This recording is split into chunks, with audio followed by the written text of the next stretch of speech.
Good evening. I'm calling to order the July 16th, 2024 regular board meeting at 6 p.m., starting with a Pledge of Allegiance.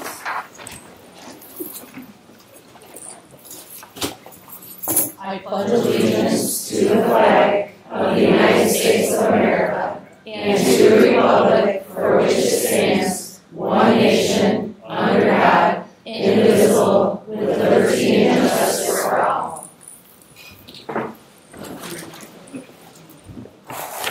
Sarah, can you do a roll call? Yes. Brad Crandall. Here. Don Horton. Here. Stephen Herbstrip. Here. Sarah Jones here. Sarah LeBreton. Here. Jennifer Sheldon. Here. Tim Wood. Here. Any agenda changes? Okay. 5.0 public comments. First, I have Jean Parker.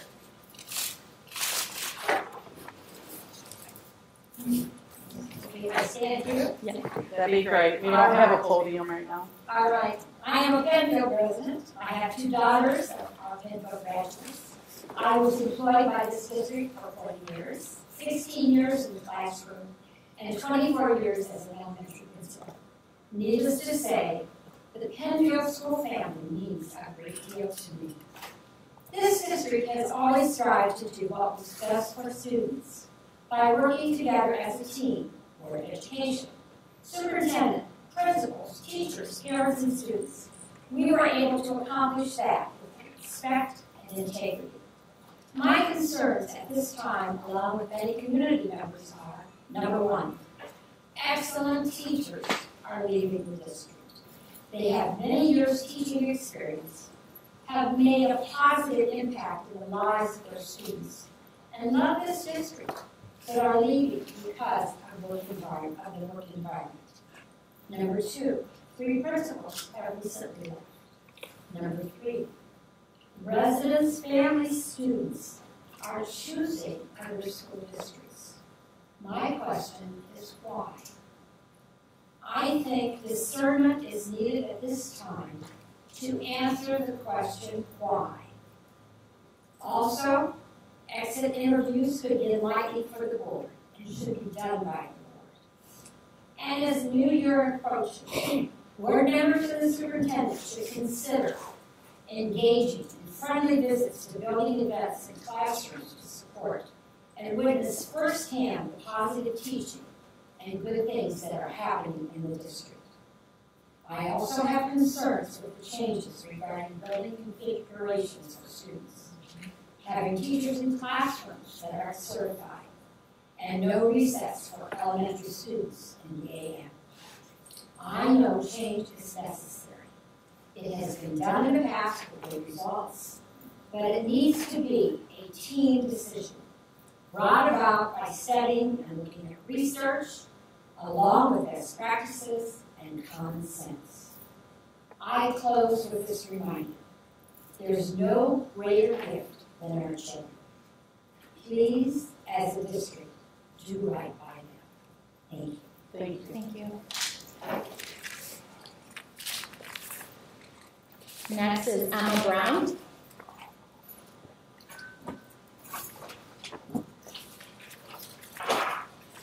Sorry. Trying to prepare. I am coming in front of you guys tonight with my concerns for my son.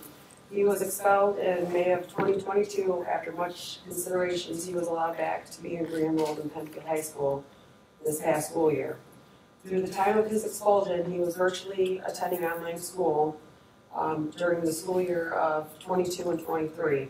When he was supposedly expelled, he received 3 report cards with all failing grades except when he received a C in history class. Not sure how I pulled that one off, but that's my kid.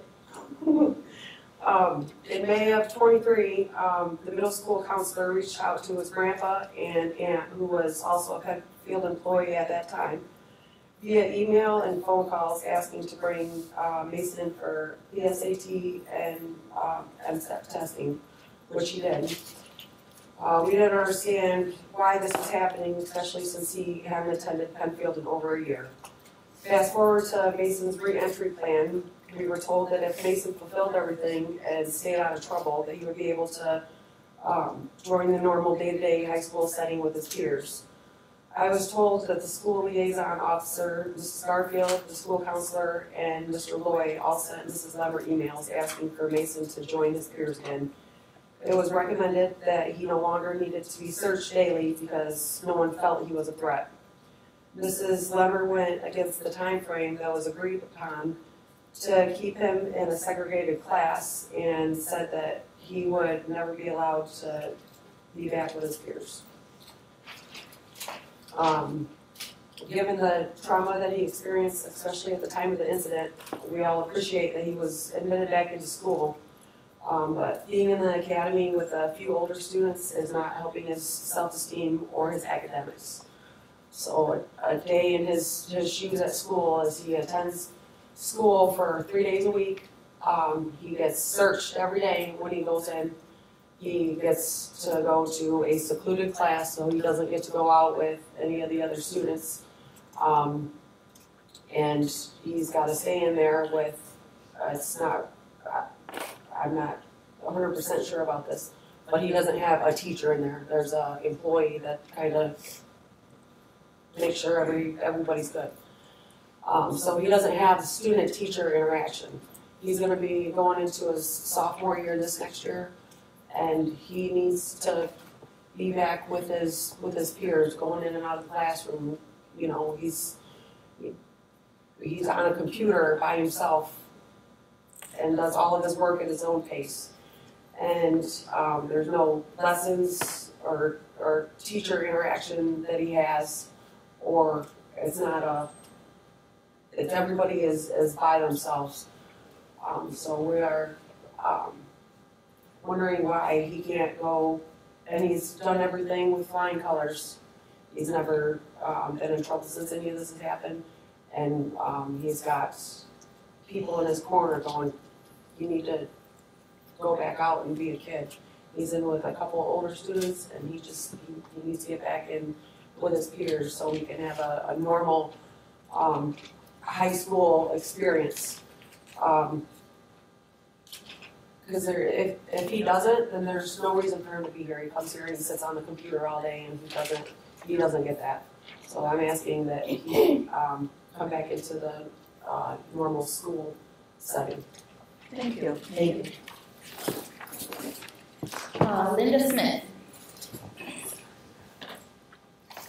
Hello, my name is Linda Smith. I'm a Pennfield alumni, parent, and community member. I wanted to take a minute to talk about the experienced staff we have lost, at least that I know of. The principal at Purdy in the high school, done that behaviorist, even students, and a done that counselor. Recently, 2 more teachers from Purdy resigned. North Penn lost the principal mid-year, and Purdy lost the teacher mid-year, leaving mid-years uncommon. The first week of summer break, 3 Delnet teachers and 1 Purdy teacher resigned. The director of maintenance, the director of transportation, and the food service director have changed as well. We have lost 3 elementary lead teachers. Wow. In the elementary alone, the loss of 5 specific teachers was a combined loss of roughly 100 years of experience. Superintendent Lummer stated at the last board meeting that she is proud that Pennfield is attracting new talent. In a teacher shortage, it is difficult to find certified, qualified, experienced teachers to replace the experienced teaching staff we are losing.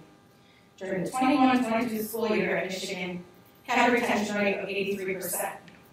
What would you say Pennfield rate is? One of the vacancies last year wasn't even filled with a certified teacher. Why, if we are attracting all this talent? Why are there only 2 original administrators left since the hiring of superintendent? Teachers are not leaving teaching. They are choosing to continue their careers in other districts. They are filling all other vacancies in the surrounding districts because they see that these are qualified teachers. With the current climate and culture of Pennfield, we simply can't attract enough talent to fill this void. Something must be done to keep the teacher losses from growing. On July 27, 2023, the Department of Education has a statement from Governor Gretchen Whitmer that states, to improve student outcome, we must support the education professional who help our kids thrive.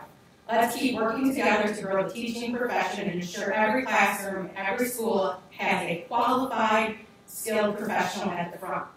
With that being said, our teachers need to be heard. They are the ones in the classrooms, teaching children, communicating with parents, and community members. In 2023, when 11 staff were laid off, you said it was due to decline in enrollment. The comment was made hopes of additional families coming to improve enrollment for Pennfield. But Pennfield can't even keep the students we have. Are the superintendent's goals that were set by legal counsel for Cinnamon Sloan practice for the current super, since they are standard? Does the current super meet with the board president once a week, email her schedule to the board president every Monday? Does she meet with all board members at least once a month? Pennfield is supposed to be anti-bullying, but it is coming across as the tactics we are currently practicing. A letter from the school board went out on May 31st in regards to the minute surveys. I would like to ask the school board to please review the surveys that the staff completed and not just what was shared with you and the community. Hashtag learn, grow, lead. Hashtag we need certified teachers to learn and help our children to grow. Hashtag we are shrinking. To the school board, I ask that you please look into the address concerns mentioned today. You have the ultimate responsibility for the school's operations.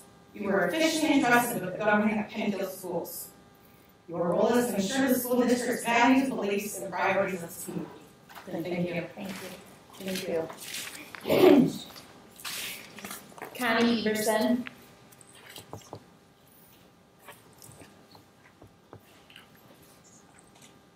Hello again. I just want to say offhand, first I was dumbfounded with all the responses to my talk last month. And my dear friend Jean Parker just asked the question, why?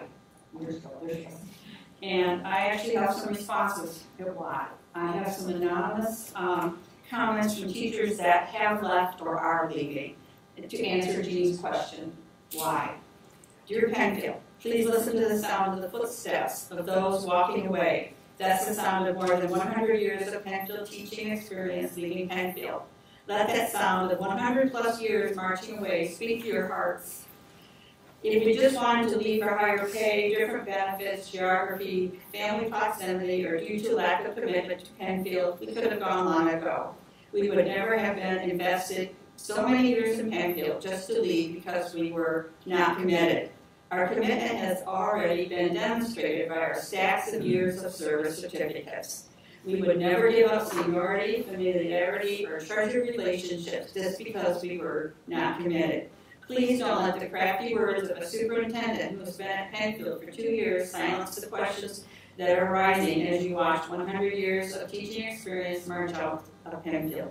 Look in your heart and consider, should you blindly accept the claims of a superintendent who has given you 2 years and has everything to lose, or should you pause and take note of the teachers who have walked away and have nothing to gain? These teachers have given their blood, sweat, and tears to Pennfield. Why would they suddenly leave? Make no mistake, these teachers were devalued, threatened, intimidated to the point that they had no choice but to let their feet do the talking. It would be wise to take note as you watch them walk away. Another teacher. Happy teachers and principals don't just leave mid-year and mid-career. They don't leave because curriculum changes either. Come on. We've not only changed curriculums and written our own curriculums, but many of us have taught for years without one as well. The leaders of this district are toxic bullies. Leamer makes threats to people on the phone, behind closed doors, and in administrative meetings. She has created a toxic work environment. Excuse me, I can't let you sit there and call her name out. I am just reading what was given to me. Okay, I will not say her name now. Okay? Thank you. What word would you like me to just say she, or just skip over her name? I can do whatever you want. Skip over her name then. That's what I will do. Thank you. I feel better doing that too. All right, thanks. All right. Pennfield teachers are filling all other vacancies in surrounding districts because they want us, because they see that we are quality teachers. Forced kickball tournaments don't excuse behavior or disrespect. Another teacher. I'm not sure if this is too late or not, but here are some things that I feel safe saying. The staff does not feel safe to speak. Those who are left fear retaliation, and those staying fear being targeted. In reference to an email just sent on July 15th, those who have left are some of the most committed teachers I have ever known. Many of us served on the committee that chose the curriculum, and during the process we spoke at length about it being implemented correctly. We are not anti-change or anti-curriculum. We are pro-whole child-related education. When members of staff have been called into conversations for valid reasons or perceived inflated situations, these conversations have become a point of intimidation and force. I have personally sat in on conversations in another district and another job outside of education where employees were being fired for stealing. These two individuals had broken the law. The evidence was clear. The difference was that these two individuals were treated with far more professionalism and humanism than was spoke to me and others I have heard from. The intent was to scare and intimidate, not to seek to listen or understand or problem solve, as claimed in the email of July 15th. There is no interest in any opinion that disagrees and does not apply, and opinions are not listened to openly. It breaks my heart and the hearts of so many others that I know from Pennfield to see how the district is breaking. Pennfield has never been perfect, but it has always had a feeling of family, hope, and respect. I love the staff and their approach to teaching, learning, and life. So many people have been broken, the climate has changed dramatically, and it is not at the hand of the staff. When I talk to the staff, their love of children, teaching, and learning are still palatable. We are just looking to be able to do what we love in a place that respects the knowledge, passion, experience, and humanity of its teachers. More than 100 years of experiencing knowledge will be leaving in just a few short weeks, and nothing has nothing to do with our unwillingness to change and grow. Another teacher, a hostile work environment for administration has been created by threatening, cussing, screaming, using school attorneys, and abusing power to make staff fear that they will be the object of termination. Staff has been told that they might not have anything on them now, but give them time and she'll find something. Staff applies for other jobs in secret for fear of retaliation.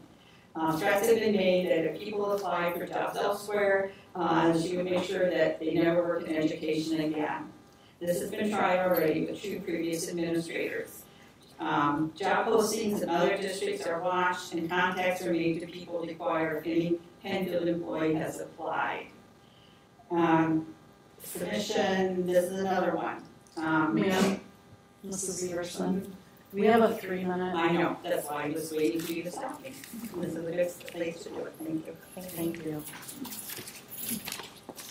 Lynn King.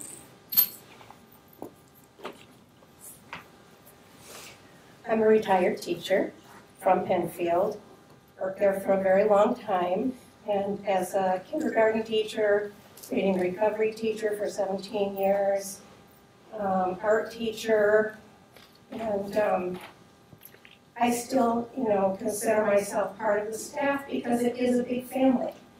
And I still go out and substitute teach because I love my family and I still feel like I love children and can contribute to their learning when their teachers have to be away. So in my comments, I've been asked to continue where Mrs. Everson has left off and continue to read the comments that are anonymous from other teachers and people who have spoken out. So, says many board members are here for the wrong reasons. They operate in a manner that is dishonest. When they don't get their way on petty things, they're out for blood. They treat community members and staff with complete disrespect. Some joined to rid of administrators they had personal issues with, while the board president joined to rid of the athletic director. They bully anyone in their path, but will hide behind their attacks. If they stopped focusing on being student council members and actually showed up to make a difference, things would not be as bad as they are. The sad part is that they all attack one another behind each other's backs and pretend like they're not in with the board member they pushed out. We left because our jobs were not safe at Pennfield. Our voices were not heard. Student academic needs do not matter to this board. Sadly, some were harassed after they left. We need to feed our families, and that is why the community will continue to get the G-rated version of the unraveling of Pennfield staff. Just remember, there is a reason why only one principal remains. Another staff person has written, the superintendent screams at staff all hours of the night. Central office administrators, maintenance, and the liaison officer. There's no peace working for her. Another person's views.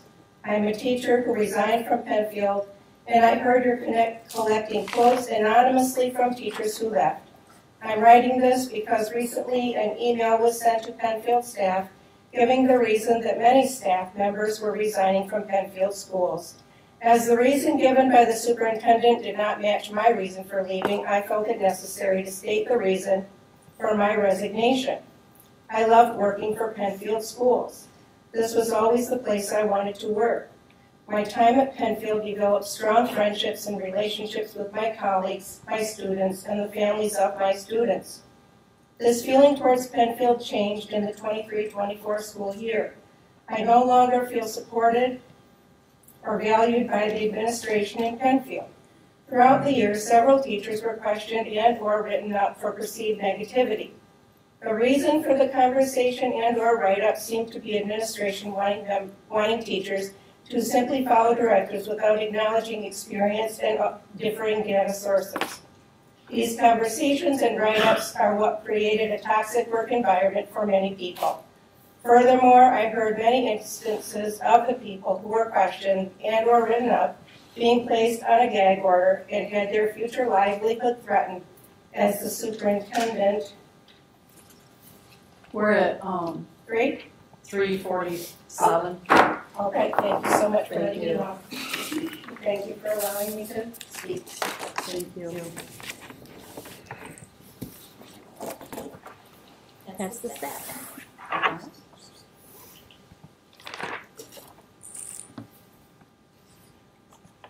Moving on to 6.0, recognitions and presentations. Mrs. Leonard has a presentation sharing tonight.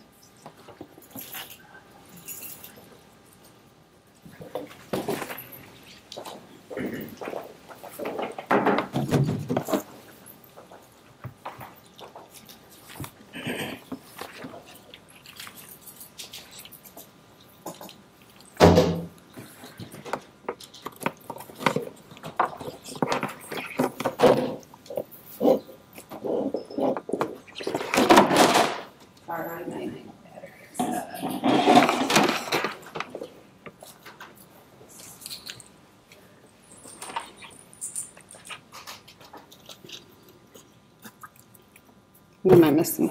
I forgot a cord, sorry.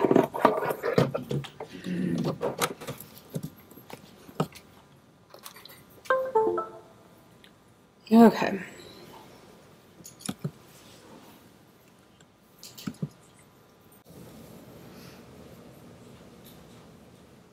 All right, well, that was definitely not a pleasant thing to listen to as a teacher of 20 years and somebody that loves everybody else's kids probably a little more than my own at times. So definitely want you all to know that this presentation is coming from my heart, and I feel hurt. And so clearly there's a lot of hurting in this room and healing that, you know, needs to take place. But after Mrs. Everson's comments last month, I'm actually a reflective practitioner, believe it or not. And so is this Board of Education that has done an impeccable job of being trained and learning what their job is to be good, strong board members that are supportive of their community. So I did a lot of reflecting, and the board has been asking great questions of me because they value the teachers, and we all value our teachers. I think we have something common. Every one of us in this room, and that is nobody likes attrition. Nobody does. It costs more money. It impacts our climate and culture negatively. It requires rebuilding. It's like taking 10 steps forward to take 10 steps back. And I can say honestly, as someone in my mid-40s, after the last change that I made in my employment, I said, I'm never doing this again. This is so, it sounds great to take on a new opportunity and a new challenge, but it is a lot of work to build team and build relationships. And once you get there and you have that team, like, no matter what, it's so hard when you start over. And one thing that I know about my experiences with climate and culture, and I've had several of working in different large urban districts, is that the grass isn't greener on the other side. The grass is green where we water it. And so as I listened to Mrs. Everson's comments, and I'm sorry that I hadn't met you before, Mrs. Everson, I really I thought a lot about what your comments were and what you said to us, and I wanted to look into that and really dig deeper into it. I don't want to sound callous. But I can say that in the state of public education right now, across the nation, across our state, as an institution, we have a problem. And when false narratives are written and believed, especially in a community like Pennfield, and communication is too far broken down that we can't have honest conversations in a civil manner, especially with everything that's happening around us, it truly does worry me. I don't put in the hours I do and do the things I do and that make the decisions I do to make people mad. We're all here for one reason, and it's kids. And so I have a little bit of a different perspective than what's just been shared here. I certainly heard what was being said, and I'll listen to that, and the board has an opportunity to do what they need to do to me if I'm as bad of a person as everybody says I am here tonight. But I can honestly tell you, and I think that there's a lot of other people that aren't here that would say differently. And unfortunately, it's the untrue narrative that gets taken out of context or skewed that will carry with you. But I am a human being, and my reputation is important to me. I care that all of our staff are treated well, that they feel that they belong in the work environment, and that they have the opportunity to grow and to have the tools and resources that they need to do their job. I'm not perfect. Nobody in this room is perfect. We make mistakes, and when I make mistakes, I'm more than happy to own them. And I'm going to acknowledge some of those mistakes in this presentation, and I really hope that those don't get taken out of context and turned into a public service announcement, but in this day and age, who knows? So Mrs. Everson, thank you for being an agent of change, and I wish I could have had you as a teacher, because I think you would have been one of those big influencers in my life. So after the comments that were made, I went back and I'm like, I really want to dig into this, because the things that I hear, in my circle of superintendents and interacting with our legislators are a little bit different than what I feel that I experience here. And so I went back and I wanted to look at, first of all, what is the national statistic? What's the state statistic? How do we compare to other districts around us? I honestly just have not, with the time frame of our last meeting, I did get a week of vacation over the 4th of July, and I haven't been able to dig into what our local school districts around us, how they compare. But I can tell you a little bit of this story. So one thing that I thought was interesting as I looked, if you can't see, 2014 all the way up to 2024, 1 in 2 U.S. employees are open to leaving their organization. That's not education specific. That's really just kind of anywhere from 2014 to 2024. I grew up in a home where my parents, they stuck with their employer for 40 years. That wouldn't be a question. If they would be in the 50%. They were retired by 2014, but the loyalty to the organization was the mindset. And I am in the generation of where I would consider it. What's your, what do you got going on out there? Like, can I go fly airplanes? I don't know. I guess I would think about that. So things have changed a little bit, generationally, I think. But at any rate, that's the big Gallup data. The education trends in attrition, these are from the National Center of Educational Statistics. They're from December 2023. They're the most recent that I could find, at least. But among public school teachers who were teaching during the 2021 school year, 84% of those remained at the same school the following year. They were considered the stayers. 8% moved to a different school between the school years, and they were considered movers. And 8%, they left the teaching profession. They were considered the leavers, right? So 84% the stayers, 8% the movers, 8% the leavers. Then, among public school teachers whose total teaching experience in 2021 was 3 years or less, 80% remained in the same school the following year, 13% were the movers, and 7% were the leavers. Among public school teachers with 15 or more years of experience in 2021, 86% stayed at the same school, and 6% were the movers, and 9% were the leavers. So teacher turnover in 21-22, that was the highest. It was between 12 and 14%. That was the highest in the history of the U.S. And it was mostly in urban districts, high poverty districts, districts serving predominantly students of color. Meanwhile, the principal turnover was between 21 to 23%.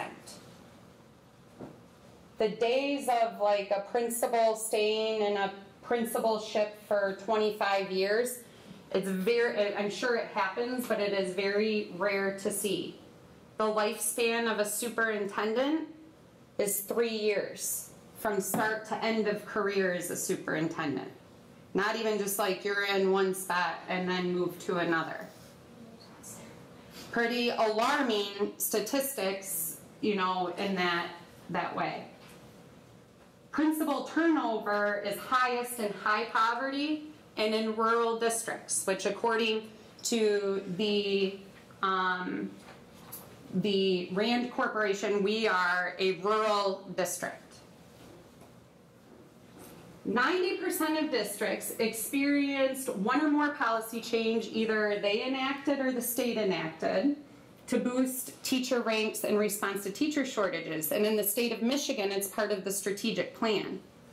It's the reason why there's millions of dollars out of the State Aid Act to use Grow Your Own and alternative certification programs, is because of the teacher shortage. Additionally, states have found ways to increase pay to attract more teachers to the profession.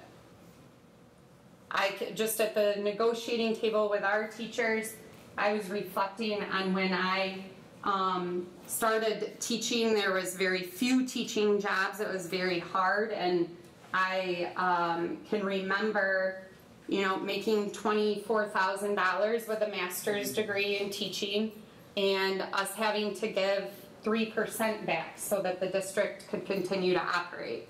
And me thinking, how on earth am I going to make my student loan payment? Like this, this is really, really difficult. And so these are some of the things that states have been doing.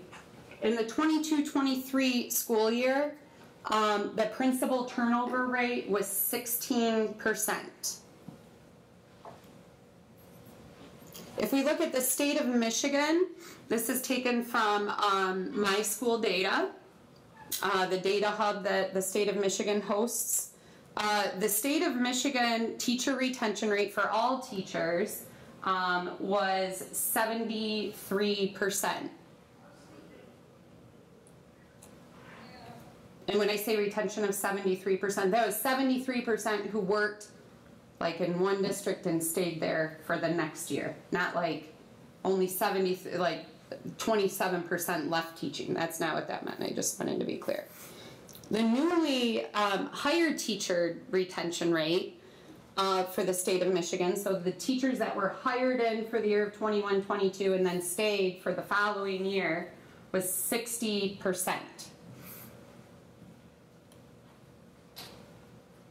When we look at the retention rate, so a teacher that was hired in year one, and after 5 years, so the year of hire being 2017-18, and then looking 5 years out, so that would have been last year, that retention rate was 60%.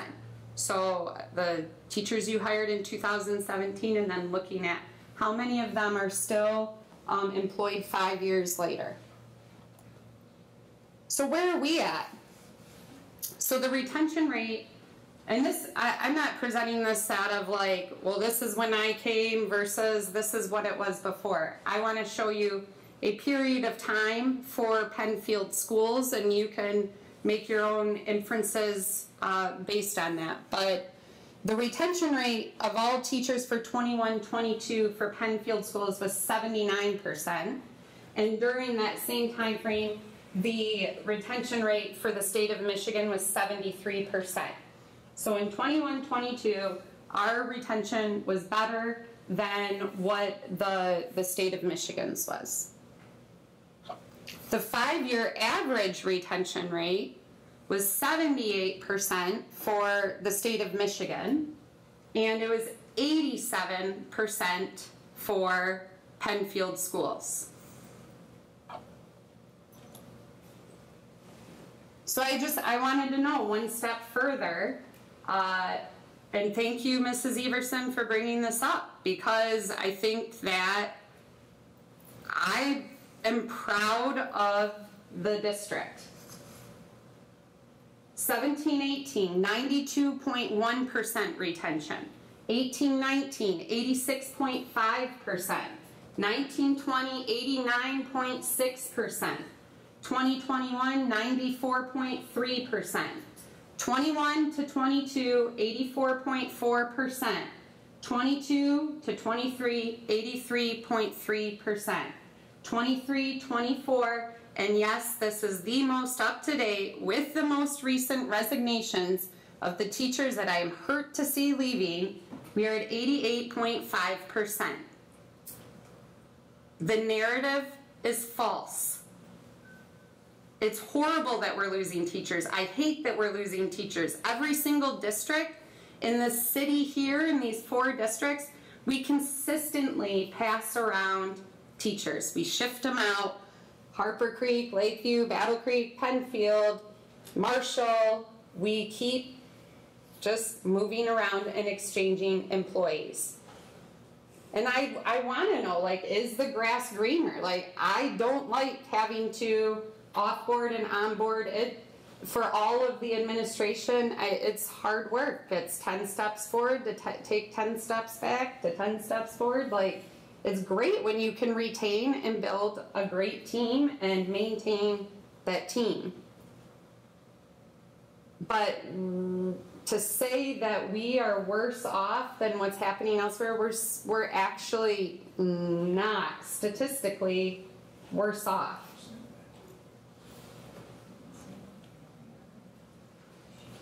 So I hear people saying they're not leaving because of the change, because the superintendent is, you know, retaliating or doing something. Before I even get into that, there's board policy, there's a chain of command. Our building principals, we don't have one building administrator left. We don't have massive turnover in our central office staff. If anything, our principal turnover rate is reflective of what the livelihood of a principal is. And I want to remind you all, like, I was a teacher, our building principals were teachers, so when we have to go and make tough decisions, We were teachers. We don't enjoy holding people accountable and making them do things that they're not necessarily on board with. It's stressful, it's exhausting, right? Because it just is. You all understand. And so when I look at what's happened since I've been here, there's been some pretty significant change that has happened, and there's been pretty significant results as an outcome of the hard work that all of our staff have put into place. Teachers, food service workers, our paraprofessionals, our maintenance workers, our athletics. I don't think Brett has had a single board member coming after him to get rid of him, by the way. Don't know where that comes from. I have a great relationship with Brett. I have a great relationship with many of our teachers as well that would come to me and say, Stephanie, people are hurting over that. And okay, I get it. We've got it. Time heals. Sometimes time is what we need. But I'm going to tell you, I want to show you some of the changes that have been made. And ultimately, I didn't do the research on what evidence-based practice is. I'm not the one that came in a decade ago and said, you have to implement multi-tiered systems of support in your district. But I have lived it firsthand. I'm a transformational leader. That was no secret when the Board of Education hired me. Many of these people didn't hire me, but some of them did. I didn't come in saying I'm satisfied with status quo. I came in saying I'm a database decision maker. I believe in evidence-based practice. I believe in teachers and giving teachers the tools they need to teach. I didn't unilaterally come in and decide that this is how we're going to do things. And I hope that you'll take a moment to walk down memory lane and go, whoa, holy cow. We did do a lot of amazing things in the last year, and it's been a really good thing for our kids. I want to talk about where we were. I want to talk about what we did as a result of learning about where we were and where we're at now as a result of that.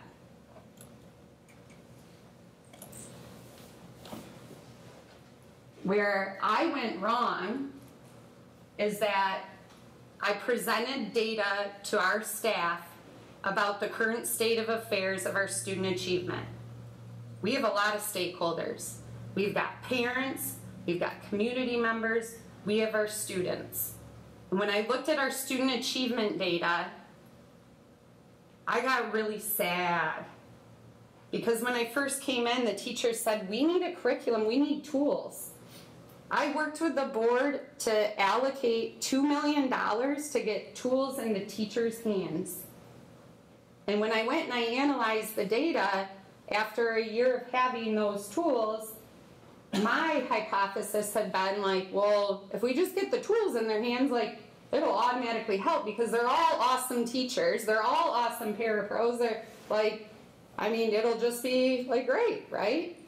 But what I learned after looking at the data was that in 3rd through 7th grade, no grade level had met the state average for the advanced or proficient for the MSTEP data for 22-23 or for 21-22. And when I looked at longer trends of our achievement data and state standardized tests, that had been happening as an ongoing trend for a bit of time. When I went and I looked at how to compare our district to similar peer districts, so districts with the same number of enrollment, same concept rural, number of employees, and they're not other city schools, but from all over the state, same free and reduced lunch count, I learned that we were actually achieving at the bottom of how our peer districts work. So I wondered, well, is it everybody or is it us? And when I looked at our NWEA scores, which is our local assessment tool, looking at how students came to us and how they left us at the end of 1 year, we had half of our grade levels regressed. And where I went wrong is I didn't make sure that that information was presented in a way that our staff understood, that the data wasn't a reflection that they were bad teachers. The data was a reflection that we didn't have a curriculum being implemented with fidelity. Like, you can give everybody all the tools, but like, hey, I found this part and it works great, and the next person's like, oh, but I like this part, so I'm gonna do that. The data just shows that we couldn't go out and say we have a core curriculum. And that's part of what multi-tiered systems of support is. When I came here, we took a self-assessment of the district. We were at 17% of the indicators were implemented for having district-wide multi-tiered systems of support. This year, guess what? 82%. And our goal was 70%. And I know I'm preaching to the choir because some of our biggest overachievers are in here. We blew the socks off of it. So I know for a lot of the staff, they didn't hear it, and many staff have told me that they didn't hear it as they were a bad teacher, but that we didn't have fidelity. So we couldn't say that we had these things in place. As a parent, if I went and sent this home to every parent in our district and put my teachers out there that, hey, guess what? Half of our kids did worse at the end of the year than how you sent them to us at the beginning of the year, I would never do that to our teachers. I tried to address it internally because I know that we don't have bad teachers. We have awesome teachers. But we had to do something. We can't not implement change because we like what we're doing and we're content with it, and we shouldn't be told that we have to find fidelity. Implementing a curriculum with fidelity requires a lot of collaboration. It requires a team. It requires trust. Because honestly, everybody does have to teach the same amount of time. One classroom can't get 2 hours of literacy and another classroom get 45. How's that fair to the kids that got 45? One classroom can only get taught comprehension and the other classroom get phonics instruction. And again, I didn't make this stuff up. I just read it and I've learned it and I've seen what it can do for kids. And our data was reflecting that we didn't have the same components in place in each place. And somebody has to lead the ship. Somebody has to say, this is what fidelity means. I didn't go through the curriculum and say, well, you're going to teach this, this, and this. I relied on the world famous researchers that have published these materials, and they got to publish them because they're experts. And their recommendation of what fidelity meant. And based on a whole lot of other school districts that have done this. And so where I went wrong is that I didn't make sure that the people whose feelings were hurt truly understood that it wasn't about them being a bad teacher. I looked at this, the amount of ownership and the weight I carry for the fact that I was here for a year and our kids didn't achieve the way that we had hoped. That is a horrible feeling, especially when the year prior they'd had a disjointed year of being online and in person. All of these administrators here, they felt the same way. Like, we were puzzled. Like, we didn't want that. Nobody wants that. So we had to make changes. And we spent a lot of time with our staff developing a strategic plan. We spent a lot of time holding town hall meetings with a lot of different stakeholders, parents and community members, We held several board workshops with the board to develop a 5-year strategic plan. And it was based on developing multi-tiered systems of support, aligning our standards specifically to ensure fidelity of our curriculum. It was assessing, aligning, and ensuring safety and security throughout the district. It was building our departmental and capacity structures, not just instructionally, but in every operational department of the district. And it was for the purpose of making sure that we were maximizing our resources, because we knew that federal money, one-time monies, were going away. And then we wanted to retain our staff and be able to provide compensation increases. And that we could only do that if we knew that our systems were all running efficiently. And also to enhance connections across the district. Focusing on climate and culture. Providing avenues for employees that didn't feel comfortable speaking with their building administrator, their immediate supervisor, myself, or the board, to have an independent, confidential entity to share their concern with and seek resolution for that.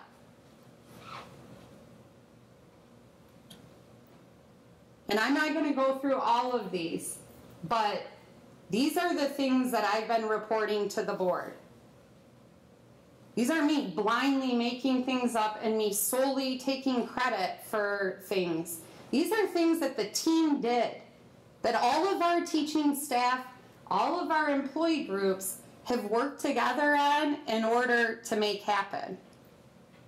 This isn't I'm not walking around like this is my show. This is because of all of you and the things that you did to be a team player. We implemented an additional assessment so we could screen students quicker and identify and implement interventions for our students faster. We didn't have to wait till November to start delivering intervention. We were able to start at the end of September. What a great advantage for our students that were behind. We increased the number of students that were at or above benchmark significantly in grades K2, like so much so that that data is being shared on a federal level. Our students with IEPs and receiving special education services outperformed 54% of their general ed peers in K2. That's something that'll go down in history. I didn't do that.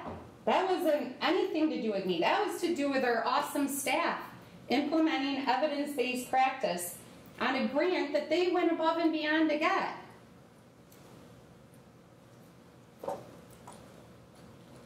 North Penn has outachieved 8 other school districts that have way more odds stacked up against them, that have had these very high levels of achievement. They came in 1 year and they were like, boop, blew them out of the water. It's one thing to say that you're like doing something, right? But when we talk about fidelity, we talk about what is the dosage the kid's doing. You could say, oh, we're teaching reading every day, but we know all the things that get in the way of reading. And sometimes it needs to get in the way, right?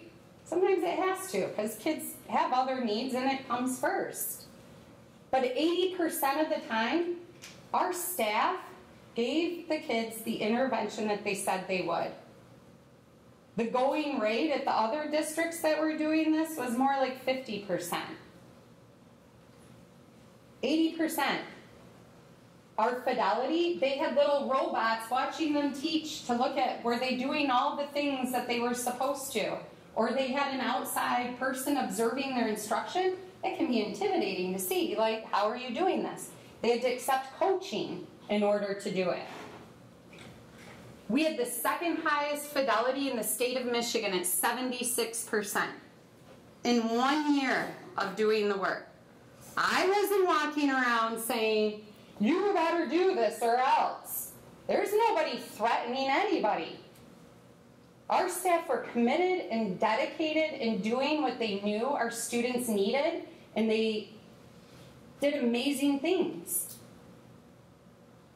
And I said that wrong. I said 54%. It was 55%. We had teachers, we have entire staffing groups of paraprofessionals voluntarily getting trained in letters, which is the science of reading, because they know how powerful the training is and that our students need it. It's the equivalent of over 300 hours of professional development. The commitment that goes into scaling up your knowledge and your profession on your own without being asked or forced to do it. I mean, these are like big things. This wasn't me going and saying, you've got to do this. This was people that looked at our data and knew that we had to do something for our students. We can't have 80% of kindergartners coming ready to learn and 40% leaving on grade level. That's not who we are as Pennfield. That doesn't reflect learn, grow, lead. Our staff did these things.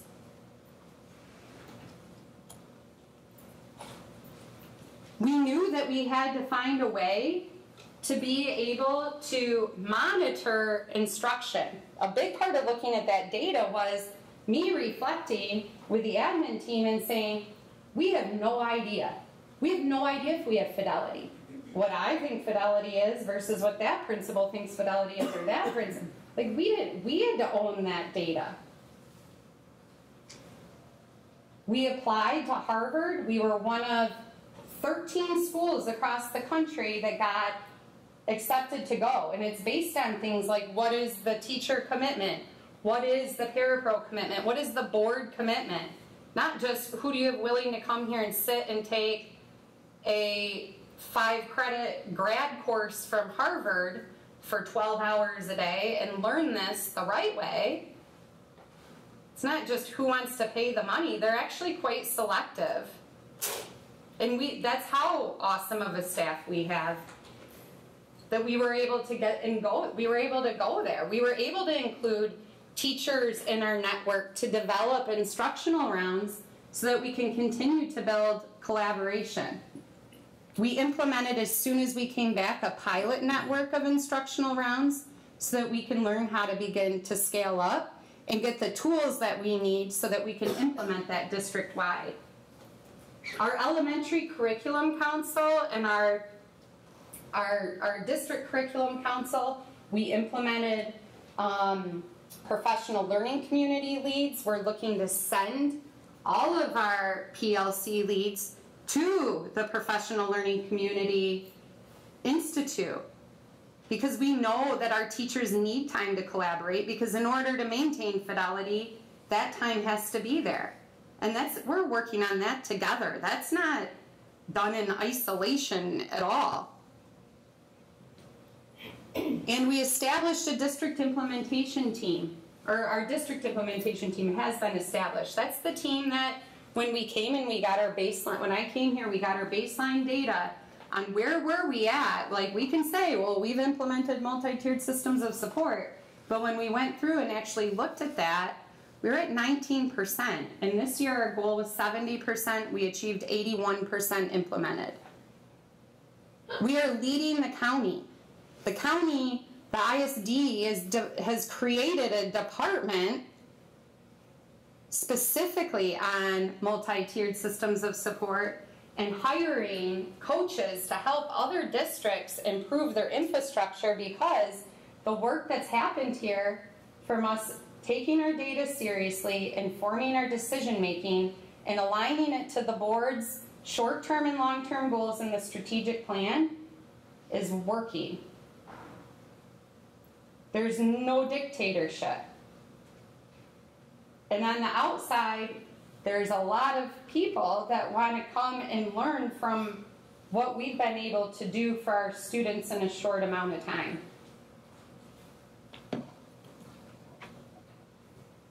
I could go on and on and on and on about all of the things we all did this year.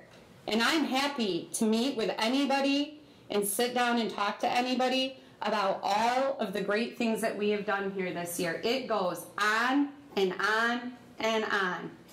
And I'm proud. I'm full of Panther pride. And it breaks my heart when I hear the false narrative. If you don't like me, that's okay. Like, take it to the board, and if they want to take care of it, they can.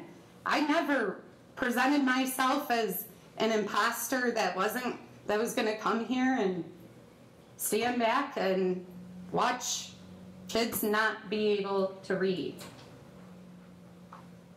I've always worked in a capacity where I cared about literacy and I advocated for literacy and have gotten results around students being able to read. It's no mystery. It's my life's passion. And if it's not what Pennfield wants, it'll hurt, but I'll be okay. But just like we have teachers that take it personal, that they're upset about these changes that have been implemented and they've been held accountable to, I too take my work very personal. So I get it. It's passionate. It's a love that we have for other people's children and for the institution of public education. There's a reason for it. It's needed. Our kids need us more than ever. I could keep going. And I apologize for the tears, but these people sitting back here that work really hard, that have not had a summer, we put in a lot of time to try to do what is best for our staff and for our students. And to hear our staff say, I'm not leaving because it's of the change, it's because of the superintendent, like, I'm an open book.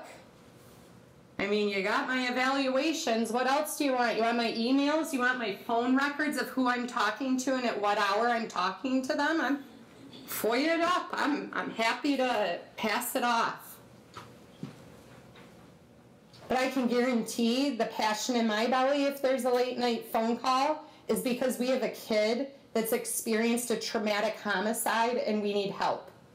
Or we have a kid with nowhere to go and no foster placement. And I know there's not a single educator in here that if you were dealing with those hard, tough calls at night, you wouldn't be upset about too. It hurts. And our community is broken and we have kids that deal with really, really, really hard things.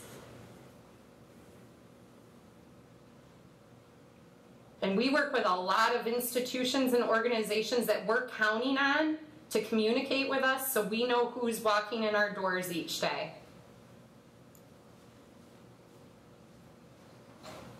There's two sides, there's multiple sides to every story, and this is only my side of the story. But I hope that you know there's ways, and I know that the people in this room know that there's ways to get the information that they want, and I have nothing to hide.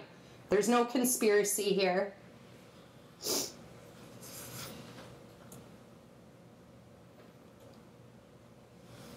There's 107 slides here, so you can tell me you've had enough at any point, because I've gotten more than 3 minutes.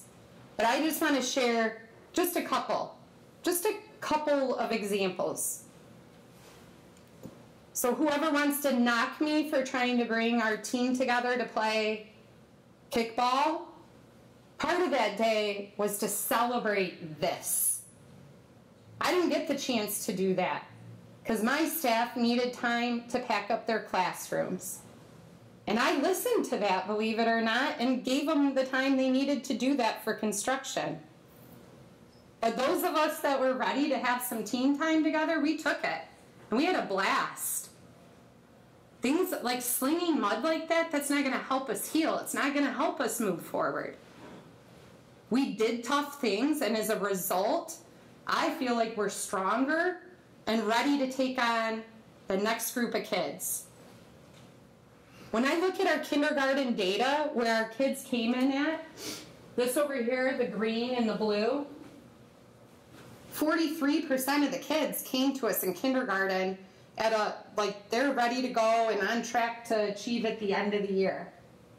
Now remind you, last year we had kids that regressed than progressed.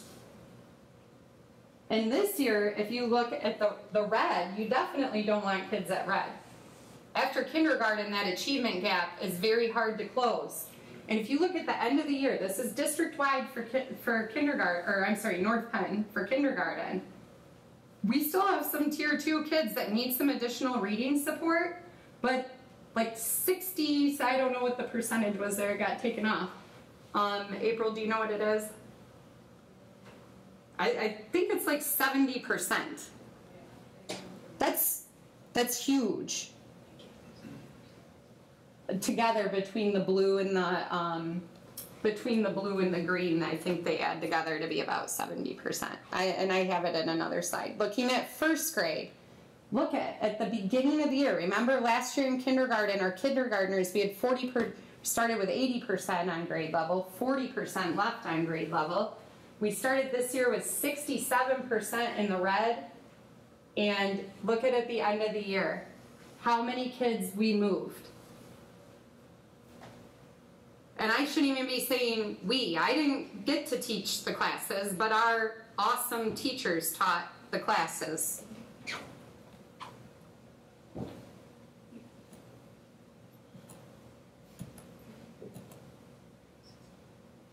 Our NWEA data, which is the data that I showed you last year, right?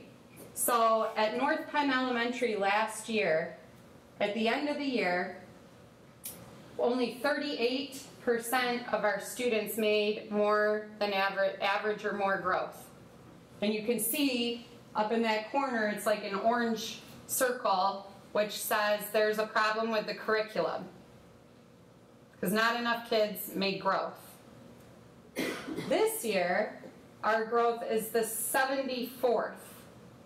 So of all the kids over at North Penn, we had 74% of them made more than average growth. Our achievement last year from the fall to the spring was a regression of 52% to 43rd. This year from the fall, 45th to 74th.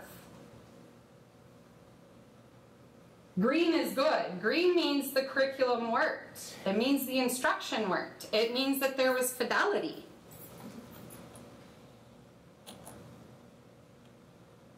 I can go through every single one of these. Look at this one in first grade. This is at North Penn in reading. Last year growth is the 52nd. Of all of our, I always struggle with how this is written with the ND at the end, sorry. So of our first grade students at North Penn last year, they made 52% of them made more than average growth, and this year 82, and so that's why there's that blue there. Sound curriculum and instruction for our kids is like, that's what they needed, and it worked, and they're on track to thrive and have access to every opportunity that they should. And it goes on and on and on. I have it all for math too. I am happy to sit down. The board got to endure a 4-hour session of me presenting this data to them. They've seen it and they're proud of it too. It's remarkable.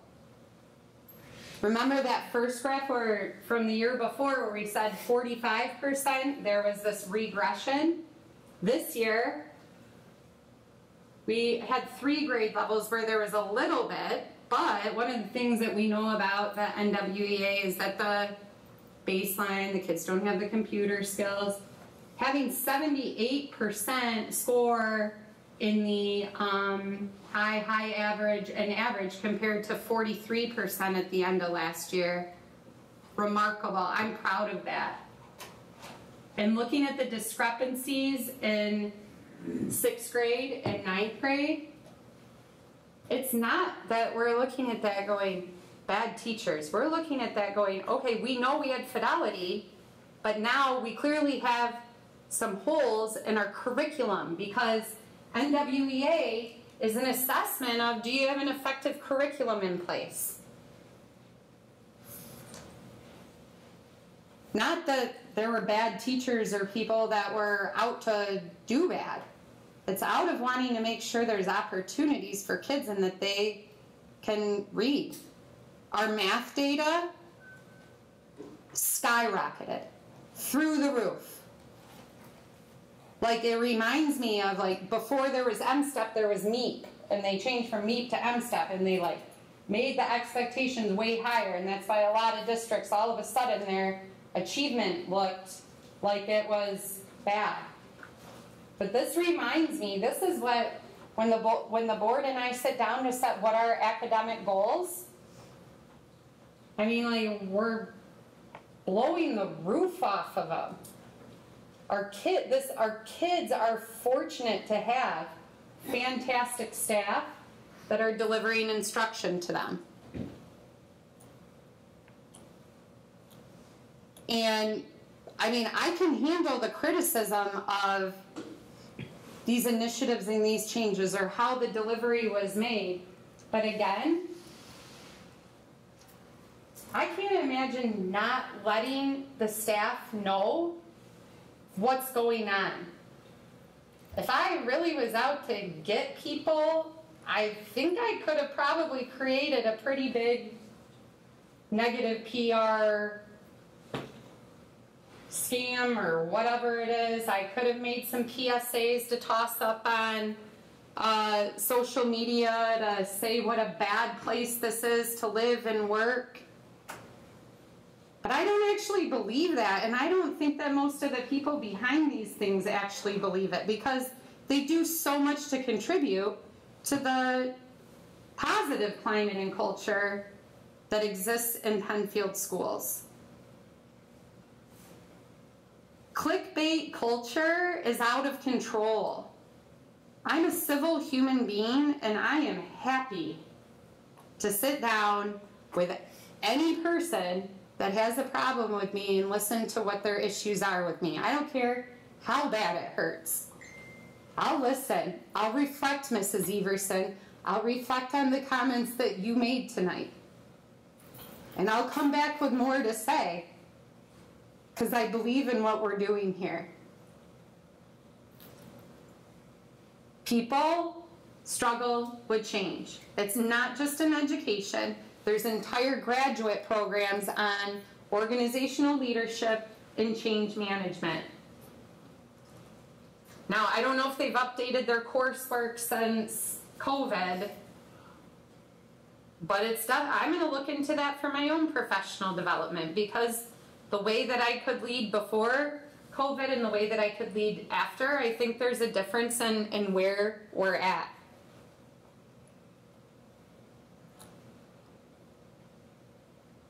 So the last thing I want to talk about is climate and culture, because it keeps coming up that I've created this hostile work environment, and I want to reassure you that that is the last thing that I want to do. Far from it. If I wanted to do that, I would have never brought a climate and culture survey to the district when I came here.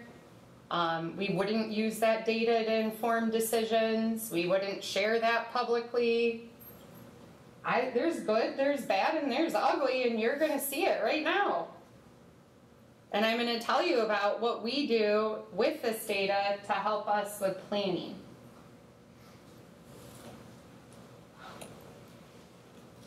This is what's called the Dream Box. All of our employees are invited to take the survey. We try to create opportunities for them to take the survey during the workday, so it's not like, you get a small group, you get the majority of people to do this. And as far as I know, this data has not existed in the district prior to me arriving here. But climate and culture is important to me because, like I said, the grass is green where you water it. It's a work of a lifetime, and we have to pour in. Everybody has to pour in. It's not just the superintendent who's responsible for everybody being happy in the workplace. Like, we all play a part in creating a place where people want to work. Who wants to wake up and go to work every day if everybody's moaning and groaning and complaining or doesn't like it, or you don't feel like you've got friendships, or you don't feel like the people that you're working with are dedicated to the mission of the organization? So the boxes over here on the left, those are from 21, 22. We took it in February. I started February 1st, and I think we took it at the end of February. I just wanted to know, like, where are we at with things? Then we took it again in 22, 23. And so in the little boxes are the 21, 22, the baseline year. And then in the bigger boxes, or the circles, are 22, 23. The goal is you want to have, this is the dream box up here. Your goal is to have over 55% for a winning team and 80% is an all-star team, okay? The boxes around it are, you're pretty close to the dream box. You're a pretty satisfied and engaged employee. You feel like you fit in the organization, that your talents match up. If you're in that light gray around the outside, that means that you may have low satisfaction and low engagement. This box down here in the bottom quartile is like, yeah, you don't want to be here. And pretty much in those lighter grays around that means that you're like, you're kind of done, right? For whatever the reason might be, you're not feeling the organization. So everybody takes this. This is completely anonymous. And then HumanX, the company that does this survey stuff, they provide you with these analytics. So from our baseline to our first year, central office and administration, we had started out at 75%. We had a slight decrease to 72.73%. You can see that we had somebody in the no zone. They just really were not happy here. And so we, as a team, we sat down and we action planned about what did we think we needed to do in order to improve that. And so then moving into this year, you'll see that 72.73, that's 22-23, and this year we got up to 80%. All-star team status. Looking at business and operations, the first year we were at 61.54%. To the second year, we increased to 64%. And this year hit 82. Huge growth in business and operations. So that's our maintenance, that's our food service, transportation, and our business office. We also decreased the outer box there. Looking at North Penn Elementary, when we started, we were at 48%, and we moved up to 50% there. There was a little bit in the outer circle, but not terrible. We decreased those from 21, 22 to 22, 23. And then looking at this year, you can see they increased from 50 to 62.5%. So they're a winning team, well on their way to being the all-star team. You can see though, in this box around here, when we look at that we have about 12% that are falling in that outer gray area. And this is what HumanX says. This is not like me making up what the data means, but when change is implemented, change of leadership or change in an organization, you frequently see that there will be an increase in that outer gray, that outer box. Looking at Purdy, started at 50%, went up slightly last year, declined to 32.14%. So we know that the Purdy team is really struggling and we've got to do a lot to action plan and wrap our arms around them, rebuild the team. Looking at Dunlap, started at 51% when I came in February, dipped down to 43. This year it dipped down a little bit more to 42.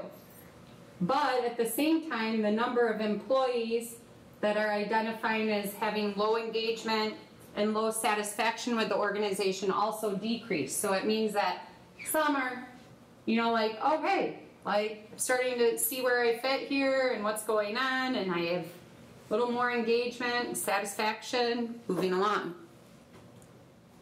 Looking at our middle school, when I started, our baseline was 20% in the dream box. That was scary. We had to do a lot to action plan.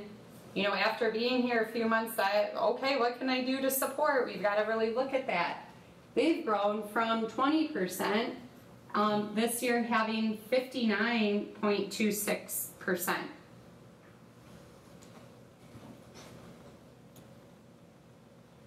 And looking at the high school, when I started 35%, they hopped up to 60%. They dropped back down to 36.73%. Lots of changes in leadership. Not new to me being here. Not new to me being here. The high school has had rapid changes in leadership year after year for the better part of a decade. And rapid changes in board, rapid changes in superintendents as well. I was the third superintendent here in 6 months. Stability matters. Having people that are highly engaged in the organization matters. So you see it by department or by building. Here's what the district looks like. When I came in, the baseline was 46.41%. The following year, it increased to 53.74. You can see around the outer, those lighter gray, there's numbers in each of those. They're small, but there are people that are, you know, thinking about it. And then looking to where we're at this year, we decreased a little bit to 52.42%. Not back to where we were in 21-22, but still doing better than where we were and still have a lot of room to grow. The climate and culture piece is the work of a lifetime, and I mean, we can come up with what ways we think that we can do things better, and we can try those things, and then in another year take that data again and look at it through all of those different perspectives. When I've talked with HumanX about our data, we have a winning team. People have emotions. You see some of those of mine tonight that I have, and I'm sad that we have teachers that have opted to go. I want them to work where they're happy, where they feel that they fit. Their years of experience don't go unnoticed. They don't. We value that. We haven't asked people to leave. We want them to stay. But to write a narrative that this is such a bad place to work, I mean, I can pull out all of the emails and text messages and read those back to the crowd if that's going to do any good, but I don't think it will. I'm hired here and held accountable to our student achievement data. I'm held accountable to the strategic plan. That's what a superintendent does. And I don't come to work each day, but yeah, I want to step on people's toes. I want to deal with the next worst thing that happened. I want to come to work and celebrate the good things that we're doing. Tonight, we have a teacher contract up for approval. If I was retaliatory, I don't think that I would be advocating for what I believe is a really awesome contract that includes compensation increases, it includes expanded benefits for our teachers. I negotiated a contract successfully with our paraprofessionals that gave them a $3.50 compensation increase. Our bus drivers last year also got a historical compensation increase. I value our employees. And I don't know if when you all FOIA'd my evaluations, if you FOIA'd my contracts, but I'm not here asking the board for massive compensation increases to do the job that I do. But by looking at the audience and knowing the amount of years, it disappoints me that teachers with 100 years combined years of service would take to social media to attack and dehumanize me when I believe I'm a public servant and here for the right reasons. So I hope that this presentation has enlightened you a little bit into all the awesome things we've done. Oh, and let me remind you, we've done this while implementing a $30 million bond year-round and inconveniencing everybody with dust and moving and like total stress, right? So that we can maximize taxpayer dollars. I forgot that in the presentation. So I hate to sound like I don't want to be the defensive person, but I would have loved to meet all of the retirees, and I'm glad that you're here, and I will follow up with you. I see that I'm getting that people want responses because you know what it was.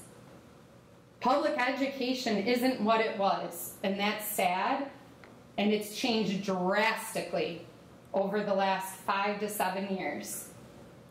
And I would be happy to listen to you.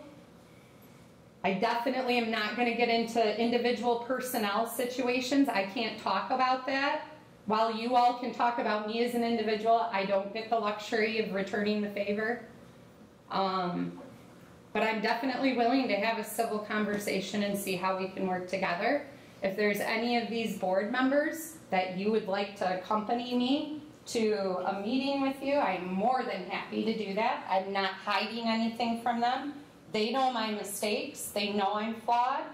I certainly don't put myself out there in front of my staff. I think any of the central office staff could tell you that I own my mistakes on the regular. And I really have nothing to hide. So I hope that we can regroup as a community and get refocused on respectful and appropriate and humane ways of having discourse, just like we want to model and teach to our students, so that we can continue to make Pennfield a place where students can learn, grow, and lead. Because it's not going to happen through bantering back and forth on social media. I'm listening. I'm all ears. Because I want our district to be the best place that exists, and I firmly believe that this is where it's happening. So I appreciate you being here, and I hope you all have a great night.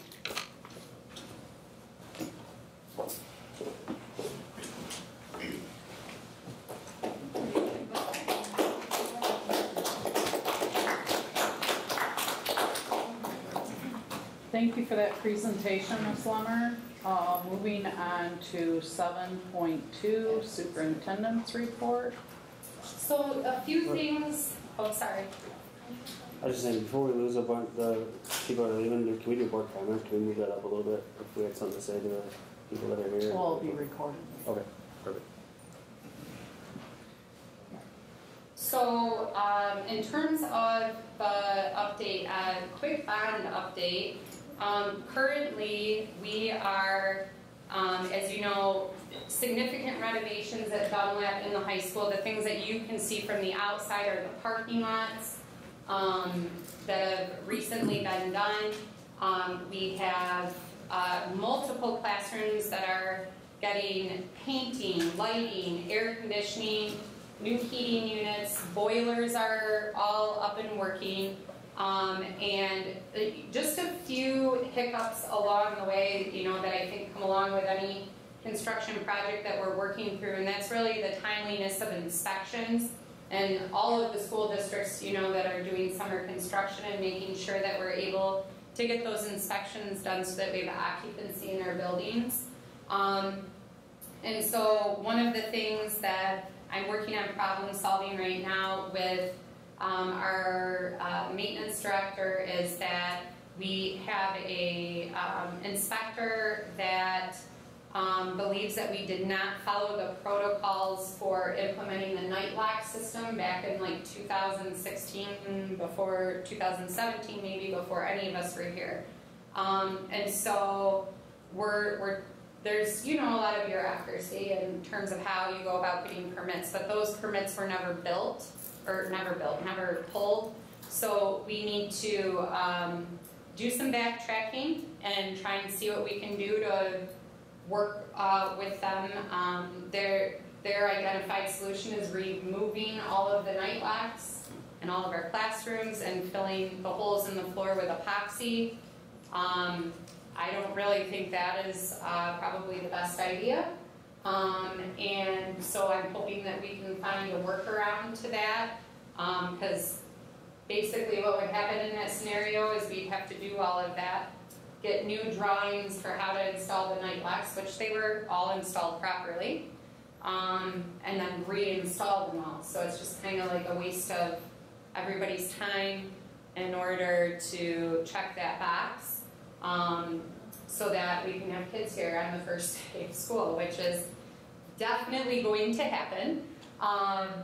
The other thing that we have going on is the district-wide installation of the Centegic system, which is the new system we bought for all staff. They have lanyards that have the lockdown feature built into their badge, so that in the event of needing to call a lockdown, anybody can do that. It doesn't require calling the office for somebody else then to have to call and make that happen over the intercom.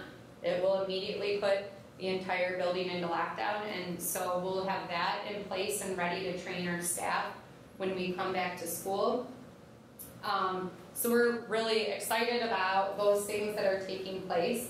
It's definitely a little nerve-wracking because central office just got new carpet and paint, first time since the 70s, and but we're still not back in. We're a little bit behind.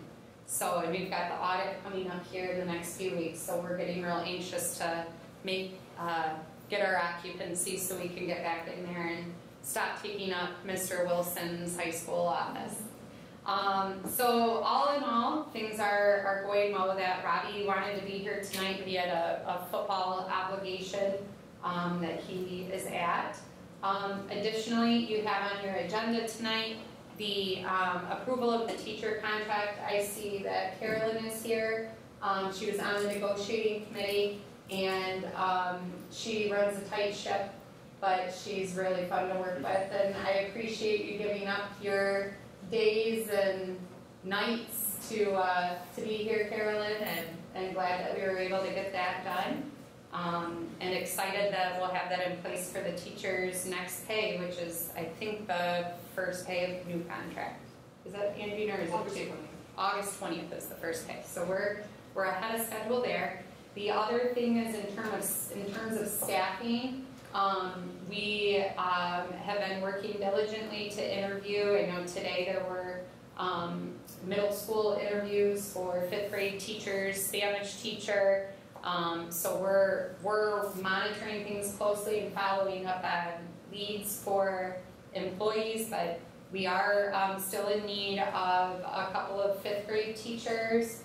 We also are hiring for special education, and also we have vacancies in transportation. I can't say it enough, we really need bus drivers. As I'm talking to other area superintendents, I just pull at anybody's heartstrings. If you know anybody that would drive the bus, I'm starting to think about getting my CDL, just because I don't know what else we can do. We really, really, really need bus drivers. Despite contrary belief, we don't have a vacancy in food service for food service director. We have our food service director.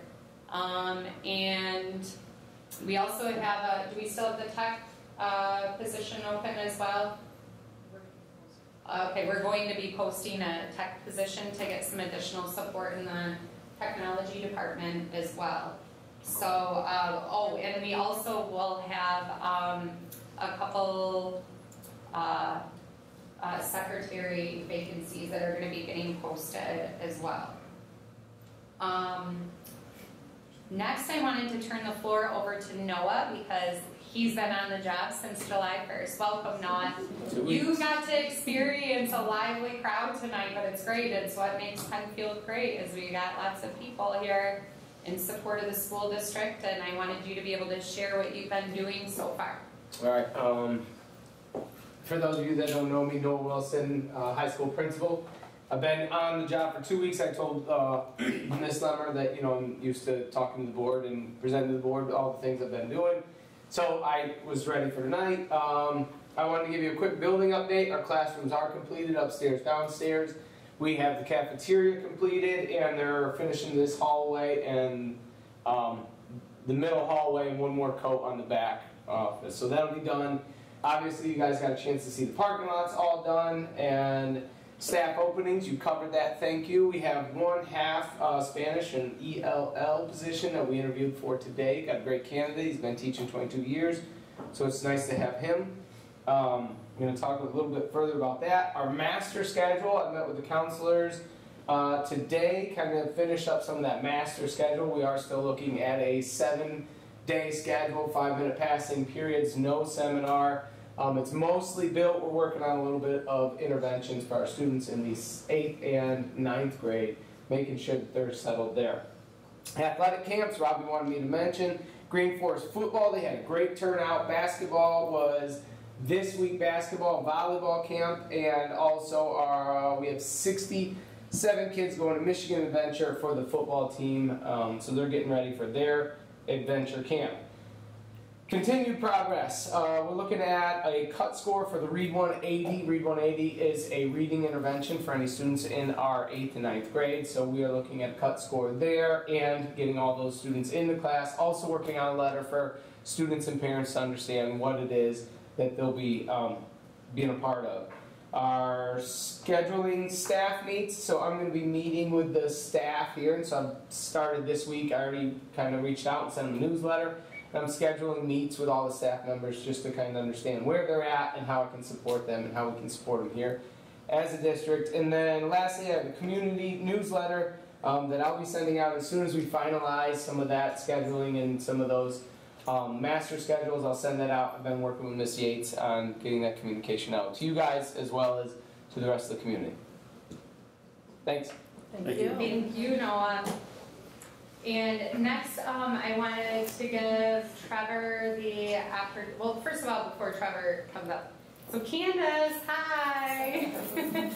Welcome. So Candace, you approved Candace last month as our principal of North Penn Elementary, and we're so excited you're here. You made the move.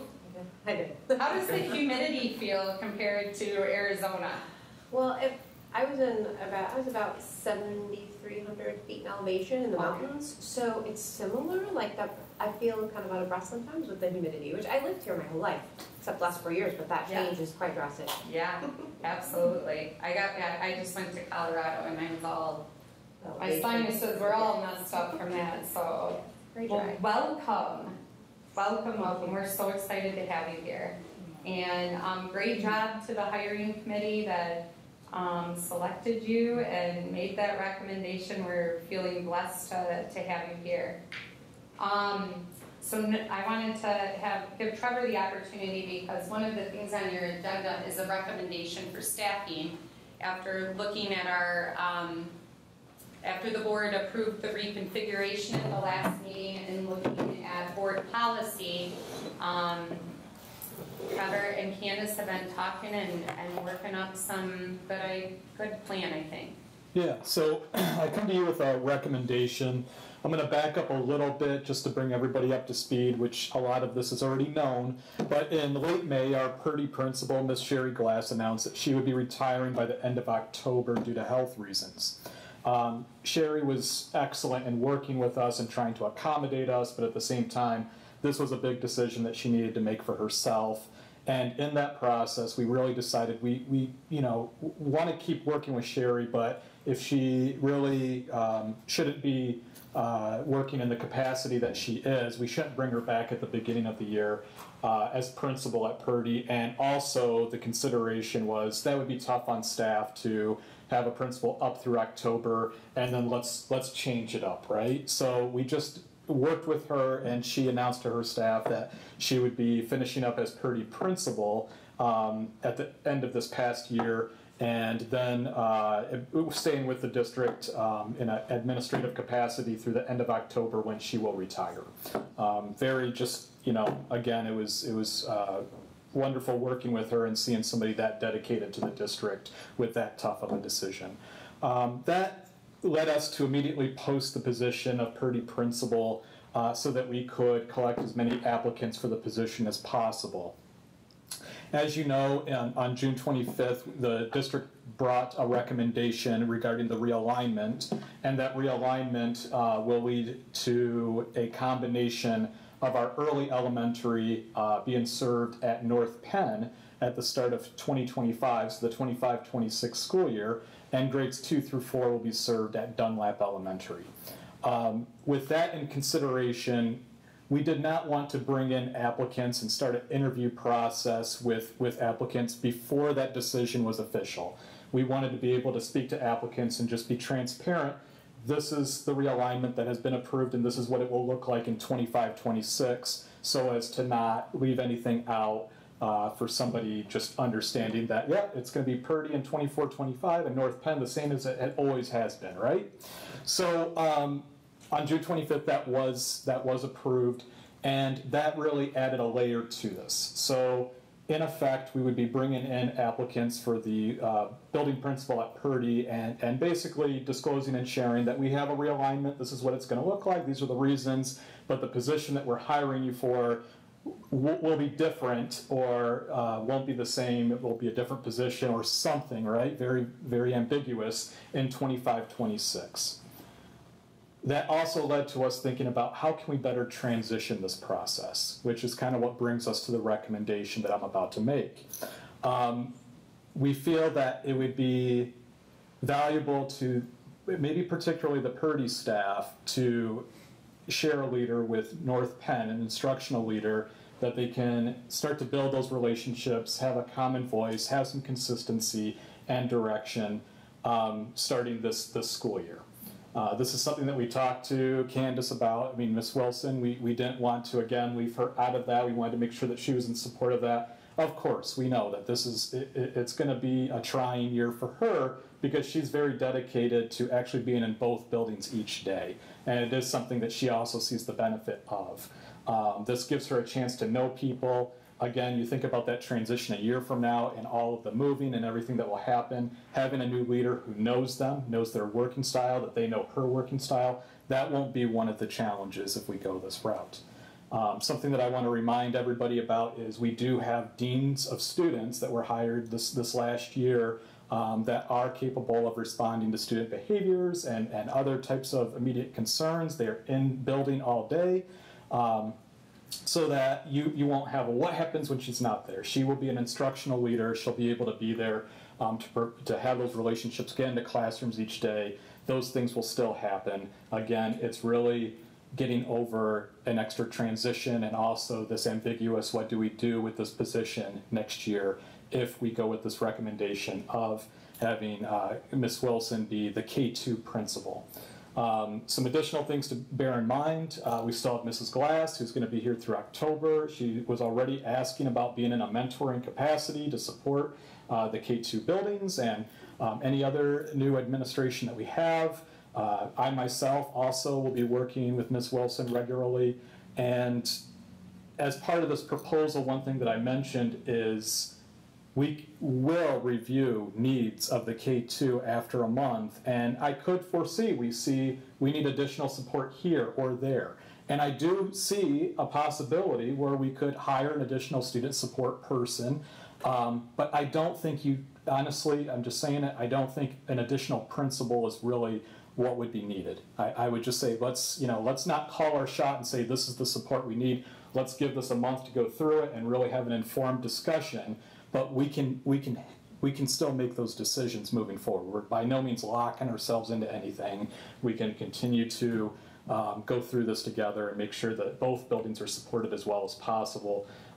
It's just something that I've thought a lot about. I really have, and I think a year from now we're going to say that's why we did that. That was exactly why we went through that tough year, or I should say, Ms. Wilson, of going back and forth.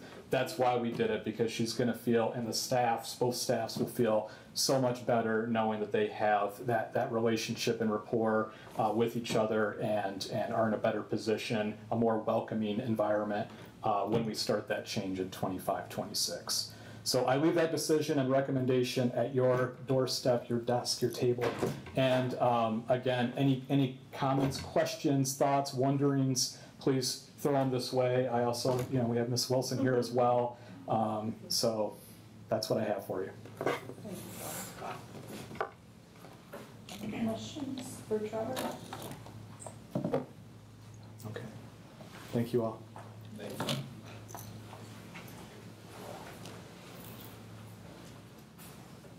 Okay, 8.0, consent agenda. 8.1, approval of the agenda. 8.2, approval of minutes. 8.3, approve check registers. 8.4, approve electronic funds transfer. 8.5, approve finance expenditure report. And 8.6, approve the annual loan repayment activity application. Can I get a motion to approve items 1.8 through 8.6? Make a motion to approve. Second.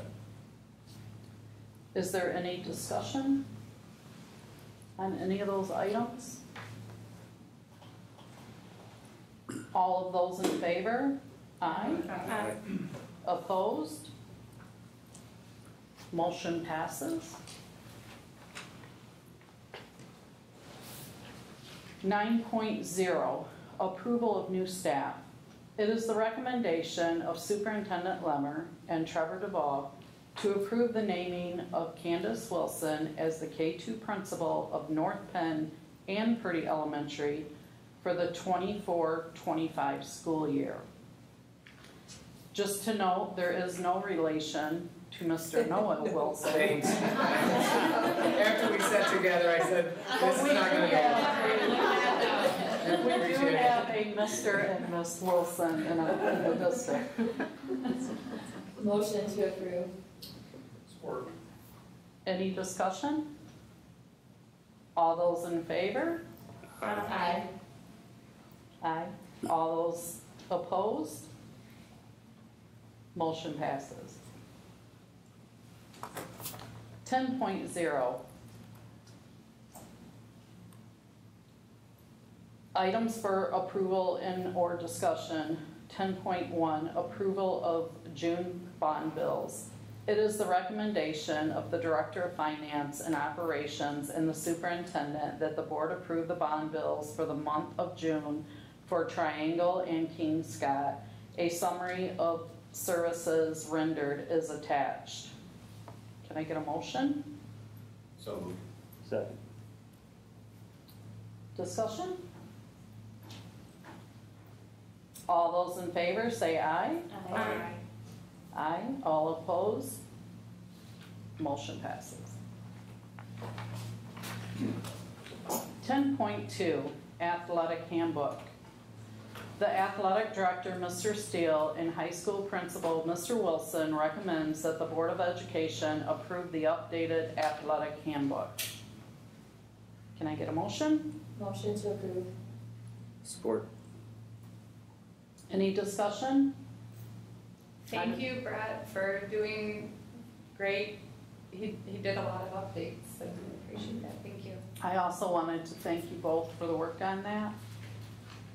All those in favor? Aye. Opposed? Motion passes. 10.3, adoption resolution. Superintendent Lemmer is recommending that the Board of Education adopt a resolution authorizing one reading for the new Title IX policies so that the district is in compliance with the new Title IX regulations by August 1st, 2024. Bylaw 0131.1 in the board policy permits the board to adopt policies in one reading when there is a compelling reason. Can I get a motion? Motion to adopt. Support. Any discussion? All those in favor? Aye. Opposed? Motion passes. Okay. 10.4, approval of policy 2264 and 2266. Okay, so normally we have enough time to do this work outside of our board meeting, but unfortunately these rules passed and came to be with very short turnaround, and so we could not use our, normally what we do is we meet as a board committee, we go through these things, and then we do a first reading, a second reading. But this is a federal law, and it requires that we, in order to get our federal funding, that we follow these things. So I marked up the document, and I want to just walk you through what those changes are. Most of them are procedural, and just to kind of give you the gist of it is that 2264 is a brand new policy. It's for any Title IX complaint that is received after August 1st, 2024. We've got to train everybody on the new process. And for anybody that's worked in schools, that's an annual training that we get. So it'll just be a new annual training that everybody gets that replaces the old one that they had. But we also are bringing to a revision of policy 2266, which is our previous Title IX policy, for any complaint that might be received that was for before August 1st, 2024. There's no statute of limitations on Title IX complaints, so it might be 10 years after the fact that somebody may file a complaint, and we would have to determine the date that that happened, and then we would go from there to handle the investigation. I received a question about, what are the impacts on protected class? The only change to protected class is now that pregnant women are covered within sex discrimination or gender discrimination. And so that would be another type of complaint that we could potentially receive that would have Title IX implications. So one of the policies that we're looking at tonight is the new policy, and then the second one is just with revisions. Just to kind of give you, as I walk you through the changes, there's references in here to accepting administrative guidelines being listed in the policy or adding some additional notations. But at the same time all of this happened and this policy came out, there was a Supreme Court decision on the Chevron Doctrine. Thank you. And the Chevron Doctrine has pretty huge implications to Title IX, because that is that decision out of the Supreme Court basically overturned it, meaning that the federal government really can't regulate any of these things and the states have to do it all. So if that's the case, then that would entirely change how these policies are interpreted. So the recommendation that I was given is that we right now adopt the requirements that really wouldn't be necessarily impact, don't take on additional legal language in there that will most likely get changed with all of these things, and also to expect this policy to come back probably a lot this year with different changes.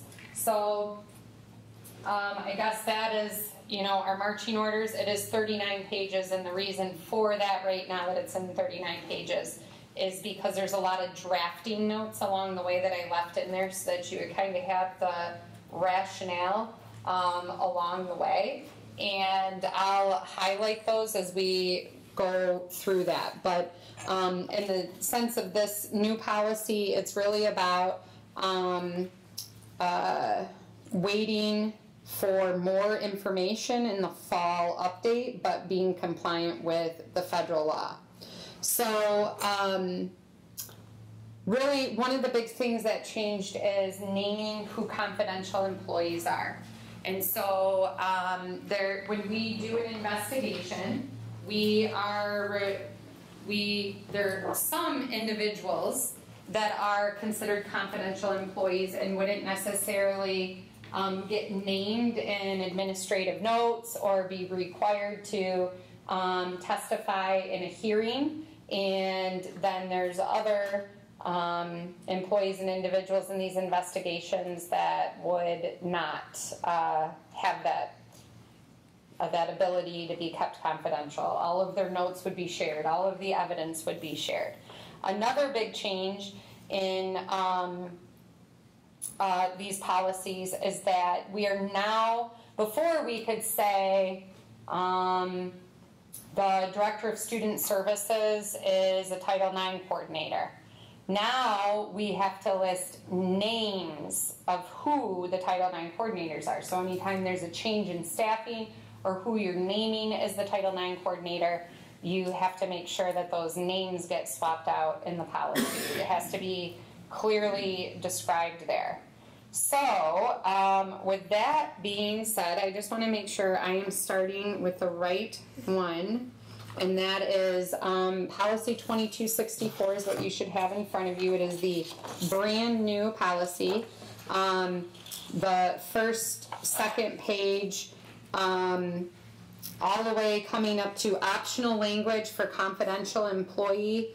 The recommendation at this time is not to go into electing all of those different things, because the law is the law, and that's all prescribed in there, and that part is what is most likely going to change. So it'll save us from a revision later on, as long as I know in the coordinators that are responsible for implementing this know what a confidential employee is, then we're okay. We don't have to add all the additional language. But that's one of the things that the federal government won't really be able to regulate if this decision is upheld, and as far as I'm understanding. So so that was on, you'll see the red line crossing out confidential employee. We're not taking that option. Moving along, 3 more pages, there is the next set of red X's where it says, see policy 5751, parental married status of students, and administrative guideline 5751, pregnancy. So pregnancy is now part of protected classes, and that will get updated in a different policy in the fall update on discriminatory harassment, and that language will be included there. But their recommendation again was that because of the timing of this, that we don't add the additional language here, because it's just more policy changes as these things get fleshed out. Moving on to the next page, you'll see that we have the names of our Title IX coordinators. It is Mike DeRider is our lead Title IX coordinator, but our secondary, and Trevor will continue to have the ability to do that, but we also have listed there as April Yates as the secondary Title IX coordinator, because the recommendation is that you have a male and a female. All of our building administrators are trained to be investigators. So in the event of a Title IX complaint, there's a coordinator that kind of organizes everything, collects all the facts, directs all the timelines that have to be met, which we'll get into. And then investigators will often go conduct interviews, gather evidence from both sides, and report those back to the Title IX coordinator, and then then that information is all followed on a timeline, and then it comes to me as the final decision maker to determine, to make a determination, and there's different time frames on that as well. Those are the things that have changed, okay? Not getting into all the other nitty-gritties of it. So, the things that we had to identify is that the board designates the Title IX coordinator, and they are ultimately responsible for the board's compliance of the process. Also, the Title IX coordinator has the ability to delegate to a designee. So that's why we have a male and a female named, so that oftentimes in these sorts of things, it's more comfortable for individuals involved in that. And they're both highly qualified to do that and have had the training. Also, the Title IX coordinator reports directly to the superintendent during the investigation, and you might go, well, how does that work if you're also the person that's making the determination? And it's really that they're just providing regular updates to ensure that we're meeting all those procedural, like, we have 5 days to do this and 10 days to do that and 3 days to give notice for something, and you don't really have to know all those ins and outs, but we have systems for how we go about making sure that we're doing that. Then you will notice also that this is where you start to see CAG 2266, but we're not adopting the administrative guideline tonight because the advice that I received from the board's legal counsel was that there will be a lot of changes before school starts. If we get into a situation where we receive a Title IX complaint, that we should make sure that we reach out to them to make sure that we are doing what's most up to date in the moment. And again, that this is really about being in compliance with that August 1st deadline. Moving forward, so you'll see where I've crossed out that we're not taking that optional language referring to those administrative guidelines just yet. In the fall update, there will be another update on those administrative guidelines, and we can take those options at that time. The other thing you'll notice is that I did not select the option that if we receive a Title IX complaint that was from before August 1st, 2024, that we must consult district legal counsel, and that's because we're keeping this other policy revision. The only thing that's changing on that is that this policy is used if we receive a complaint that was from before August 1st, 2024. So we already have those guidelines and are trained in that. So that really kind of takes care of that. The other thing is that I did not select the option for a hybrid grievance procedure because we don't have one of those. So we have a formal and an informal, we don't have a hybrid, okay? Then moving on to the next page. I accidentally crossed this out, but we do want to take that option that says that the all persons involved with implementing the grievance procedures and any other aspects of policy 2264, including the Title IX coordinator, the investigator, the decision maker and the appeal decision maker, and the facilitator of the informal resolution process shall be free from any conflicts of interest or bias against complainants or respondents generally, or an individual complaint respondent.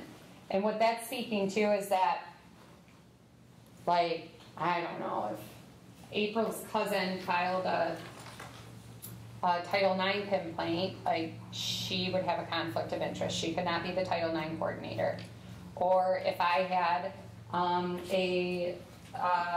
as the decision maker it was one of my familial relatives, or I sat on thinking if there was somebody in like Rotary or Lions Club or something like that, where I had some outside work interest where I had worked with them, I couldn't serve as the decision maker in their complaint that the district, was investigating. And so it doesn't matter if it's formal or informal. We don't want conflicts of interest, because that is one of the ways that, appeal can be made in a Title IX situation or investigation. And so also, one of the largest changes that is going to help us, because a Title IX investigation, what do you think, April and Trevor? How many hours? So, like for me to write, to be the decision maker, and there's a tight time frame on it, I would say 50 hours minimum for one complaint. And we've had times where we're working 2 or 3 at a time in the district. It's a very labor-intensive process. So one of the changes that's been made in the law is that the Title IX coordinator can serve simultaneously as the investigator and or decision maker. Whereas before, the coordinator could investigate, but they couldn't be the decision maker. And so you'd end up in a situation where you have to hire legal counsel, or you have to contract services from another school district to get somebody from there to help you with it. And so this way, April's cousin comes and files a complaint. Well, April can't be the coordinator, but I could be the coordinator. I can step in and do that and still be the decision maker. So that will be a big help for us, because as a smaller school district, in bigger school districts, like that's a actual like full-time position as being a Title IX coordinator. In the next paragraph, I made another mistake that once I realized, I'm like, I better double check and make sure I got this right with with the board's legal counsel. So it says in that paragraph that if we don't have the time or capacity, that we can consult if there's approval from the superintendent or board president. And the reason why we're marking board president and not the entire board is because we'd have to call a special meeting and get the approval, and there's time frames that we have to meet of how many days can go by, prior to things happening. And this also covers us in the event that there's a Title IX complaint against the superintendent, then that, and also that would be the case if it was somebody in central office as well, that it would immediately come to the board president about who we're going to consult with to move forward, because I would have a conflict of interest in being the decision maker on most likely an immediate report that directly reports to me. So then, looking down in terms of the days and the time frames, these are what are prescribed in law. You can go with any law, you can take a shorter amount of time, but you can't take a longer amount of time. And that's with any board policy, we can do the minimum, or we can do something that is better than that. We struggle to meet these timelines because we all have other hats that we wear. So the evaluation of the complaint is 10 days of the complaint. The investigation is within 30 days.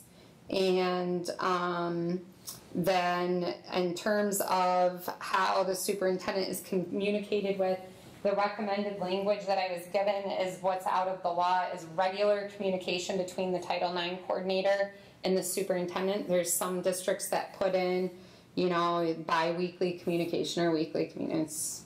Regular is whatever regular is for that situation within the 30 days. We've had some where we've had to communicate on the daily, and others where, once a week, sometimes once every other week. Moving along to the determination, so once we get to that place of making the determination, that has to be issued within 10 days of receiving the investigatory report. And then the appeal there is an appeal process which can occur within 5 days. Moving along, we're almost there. We are not taking, again, options on confidential employees. That's just part of what we do. And then we do have the informal grievance process. So as we get into the next part of this, I'm going to summarize, right, is there's a lot of different complaints that could come in that could potentially be Title IX.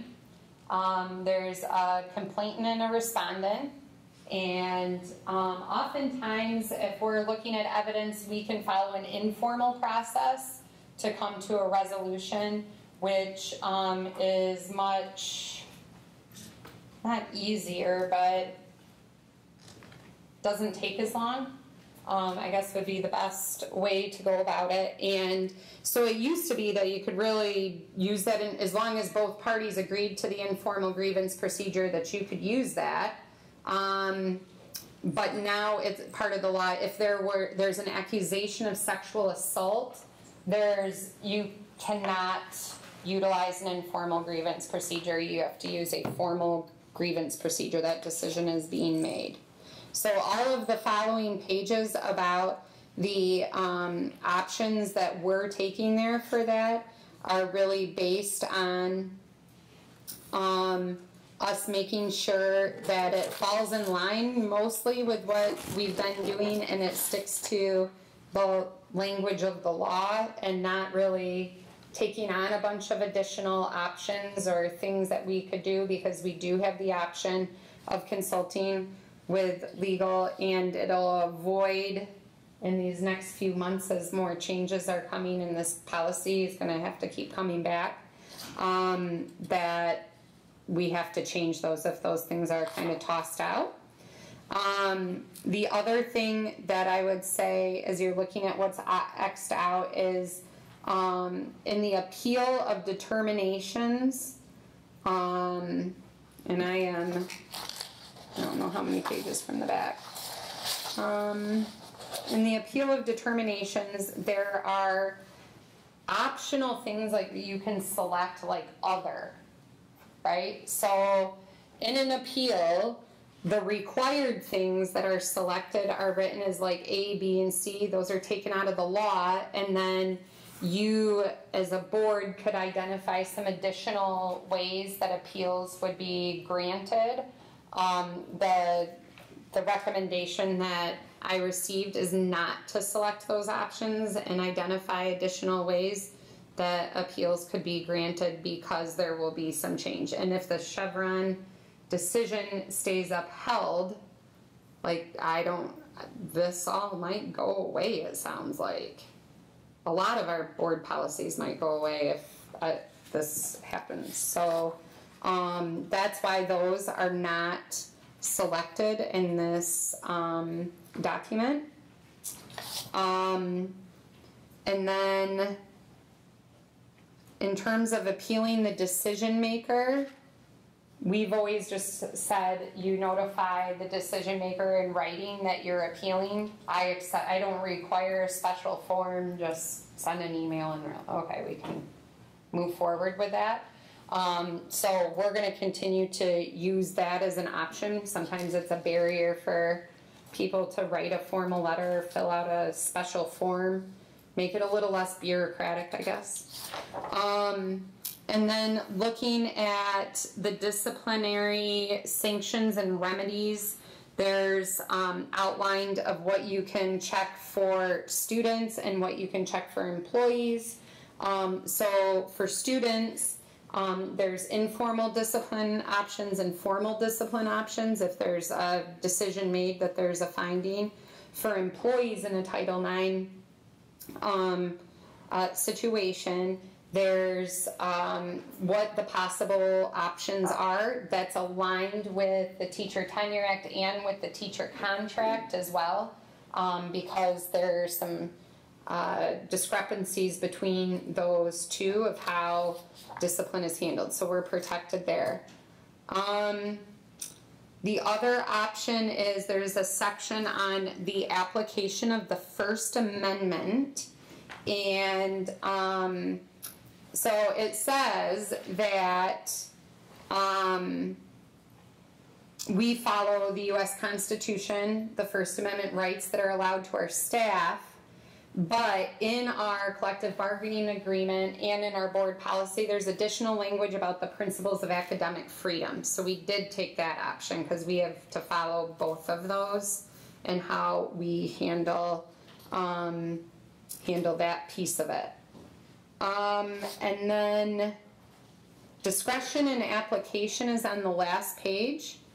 And basically what it is saying is that as long as the board is reasonably, it's like the arbitrary and capricious standard.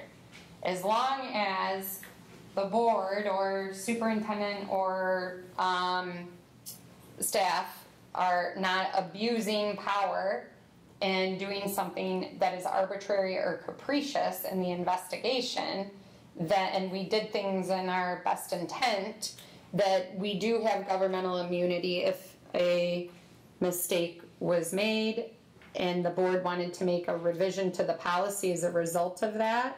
And let's say maybe that wasn't, it came to be that that wasn't an okay change to make to the policy, the board would be protected by that. Okay? Any questions about the new policy?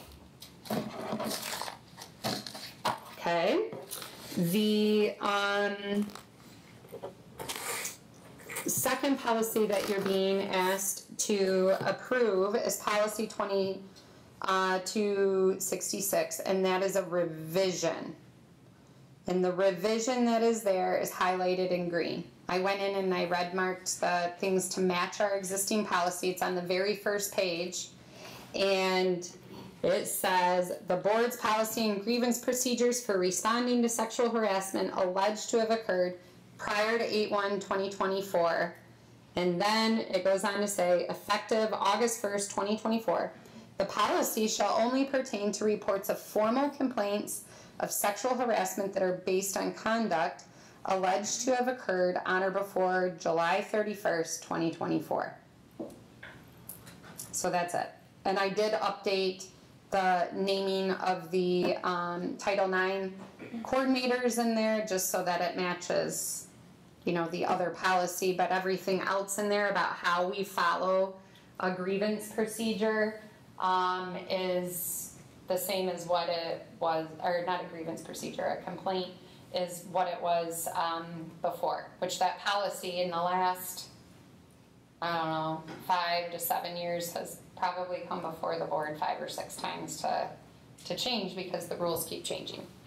So, again, this was passed and we got this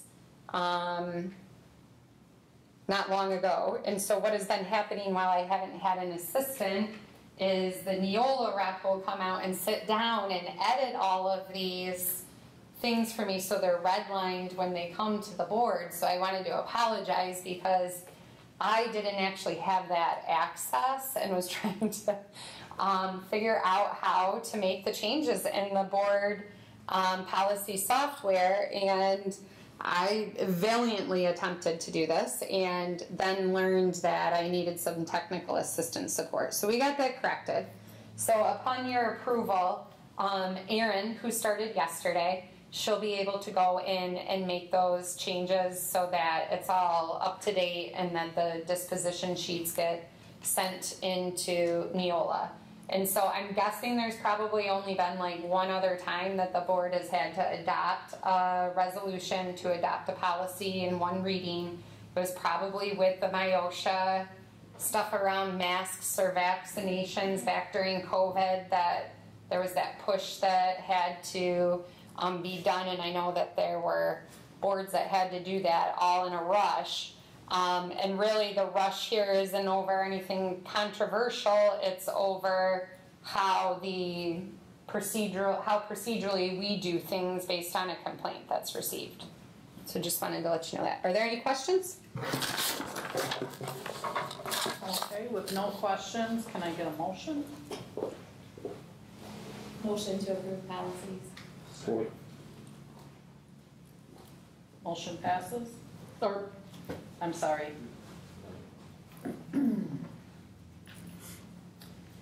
All those in favor?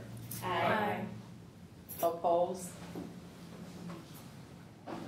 Motion passes. 10.5, approval of the 24-25 Student Code of Conduct.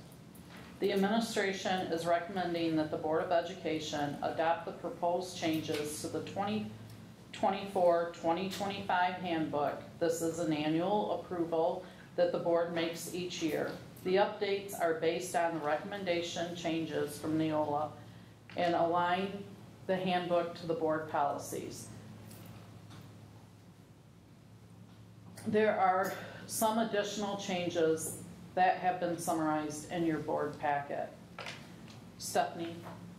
Yes, so the big thing is you'll notice now in the Code of Conduct, it references the board policy number. This wasn't required, but I really like it because I think it'll help our building administrators. A lot of times when they call central office or call me to consult on student discipline or on something in the Code of Conduct, you know, the first question is like, well, where is that in board policy? And I live in board policy because that's a main function of my job, but they really live out of the Code of Conduct, so it's just an extra way for us to double check and make sure that we're doing things right. Because there are times where things get updated or changed, and then if they don't get updated and changed in the Code of Conduct, because we do that annually, we could miss something. And so, like these Title IX procedures, after now they're approved, we're going to go ahead and replace what's in there for Title IX with the new information. But really, it'll just kind of safeguard things for us. There were a couple of things that got brought to my attention about boys and girls versus men's and women sports. I think we got that all squared away, so that was up to date. And there were some discrepancies between personal communication devices in classrooms versus on buses. We cleared that up. So it wasn't a test, but I appreciate that you all read it and raised questions so that we could sort those things out and make sure it was not just boilerplate language, but what's actually going on. Okay. Can I get a motion? Motion to approve Code of Conduct. Support.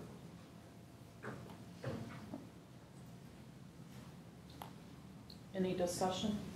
Once again, just thank you for those that worked on that to get that updated. April, thank you. Thank you, everybody. There's a lot of people that read it and gave input on changes, so thank you. All those in favor say aye. Aye. Aye. All those opposed say nay. Nay. No, sorry, I'm just. I'm an aye. I hate when that happens. Which one is it? Attention. You have to just go ahead and do a roll call on that one, just to clarify. Motion passes. Okay, 10.6, closed session. Superintendent Lemmer is recommending the Board of Education enter closed session for the purposes of discussing negotiations as permitted under the Open Meeting Act. I'll make a motion. Support. Okay. Motion by Steve, seconded by Tim. to enter into closed session as permitted under the Open Meeting Act 15.268, Section 8, Part C. Is there any discussion? Secretary Jones, will you take a roll call vote? Yes. Brad Crandall. Yes. Dawn Fortin. Yes. Stephen Herbstreit. Yes. Sarah Jones, yes. Sarah LeBreton. Yes. Jennifer Sheldon. Yes. Tim Wood. Yes. Motion passes. Back shortly.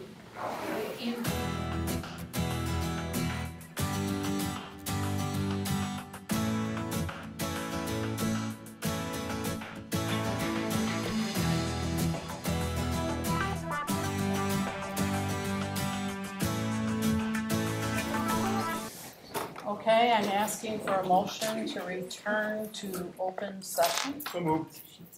Support. All those in favor? Aye. Opposed? 8:49. 10.8, approval of the 2024-2026 teacher contract. On behalf of the negotiations team, Superintendent Limmer is recommending the Board of Education approve the 2024 to 2026 teacher's contract, which includes steps, a 2% compensation increase, and a 1% off-schedule payment in December. Increases to longevity payments and expanded benefits for the 2024-2025 school year with the reopening to negotiate compensation. The proposed changes are detailed in the board docs. Motion to approve?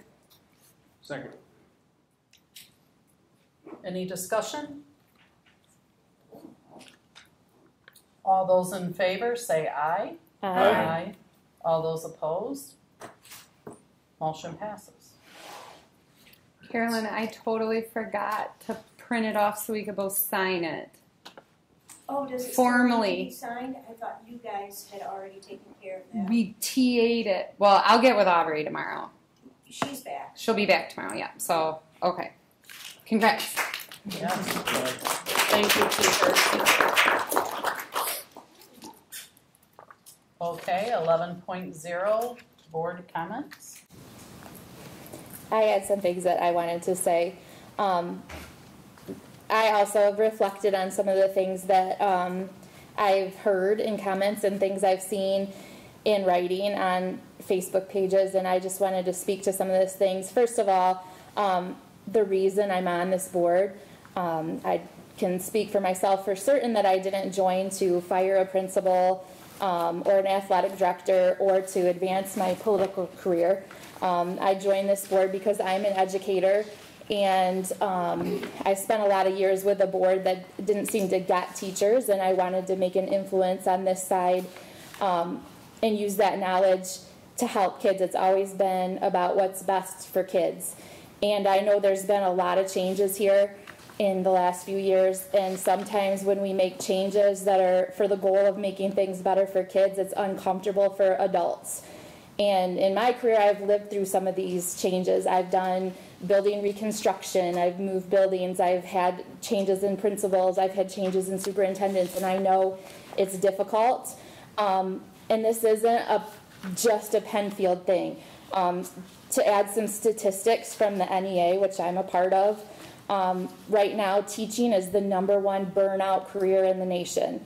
58% of teachers with 11 or more years of experience have considered leaving earlier than they had planned.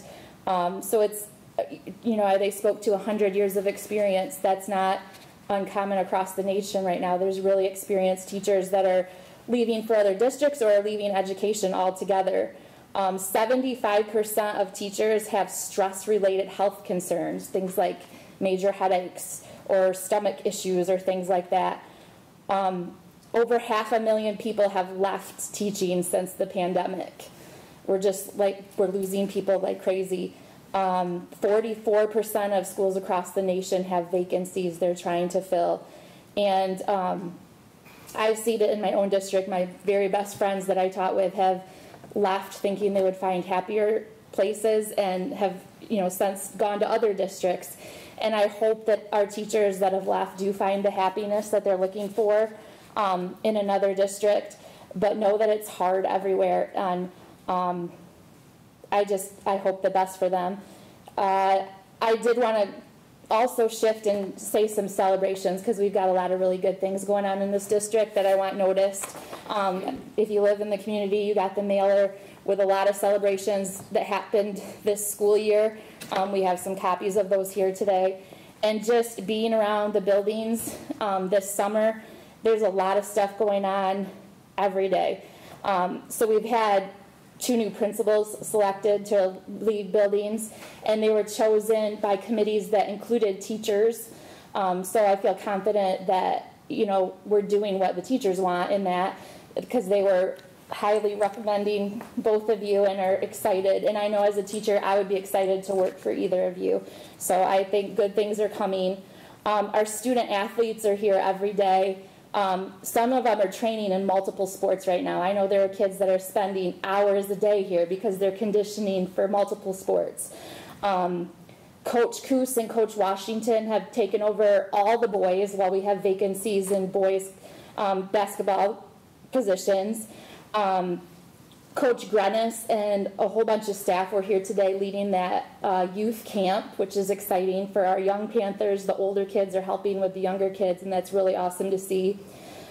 In the volleyball world, Coach Conley and Coach Wells are coming together. They're organizing a silent auction coming up to support Coach Hannah Belote, who had a cancer diagnosis at a really young age, and so that's really awesome to see the community rallying around that. Coach Hatton has exciting things coming for the football team. I know they're going to camp. They've got that Michigan Adventure coming up. Band camp is going to be happening here. We have kids that participated in the youth brass band here of Battle Creek recently. Summer school is happening around here, and I was in here a day where something happened that made us all realize that the kids want to be here. Like, this is their safe place, and that's really comforting to know that they think this place is where they want to be in summer. Food service is feeding kids every day, and they're getting the message out and making it exciting for people, so I hope they're getting people in here. The custodians have been working, the floors in the cafeteria are polished, it just smells clean in there. It's looking awesome around the building, and we can see this bond work going on, just drive down Pennfield Road, all the work that's happening.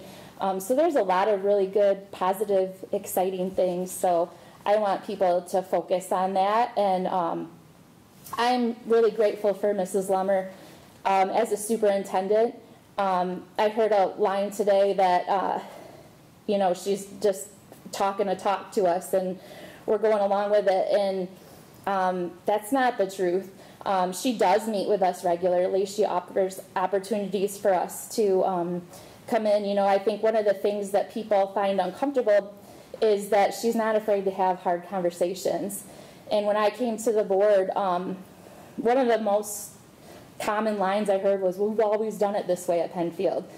And I think that got us into a place where we were in trouble. And she came in and she wasn't afraid to say, that's how we've always done it, but we've got to make some changes. And just like, she's not afraid to have tough conversations, she's willing to accept tough conversations from us. And there's been times when we do go in and we have those conversations.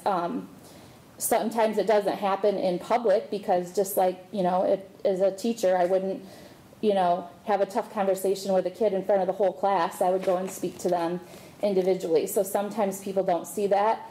And she is reflective, like she said tonight, and there's been changes. And, when we did her evaluation, she came with 3 binders of evidence of things we're moving forward with in the district. When I started on the board, we weren't even talking about teaching and learning. We were talking about masks and in school or not school. And, in this last year or 2, we've been able to get to a place where we can talk about teaching and learning, and that's really the most important thing that we can do. So I think we're moving in the right direction, and I just want to encourage people to think on the positive.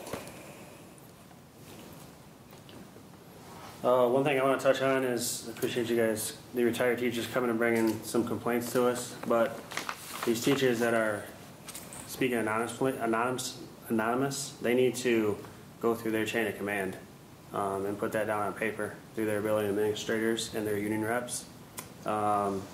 We can't do anything with the anonymous stuff. I mean, there's no evidence there. So from my understanding, I've asked this several times throughout the year. There's protocols in place. It's going to be on paper. They're going to be protected. There's a true hostile work environment. We have to follow those correct chain of commands in order for us to step in and help out. If that's not followed, there's not much we can do on the anonymous stuff.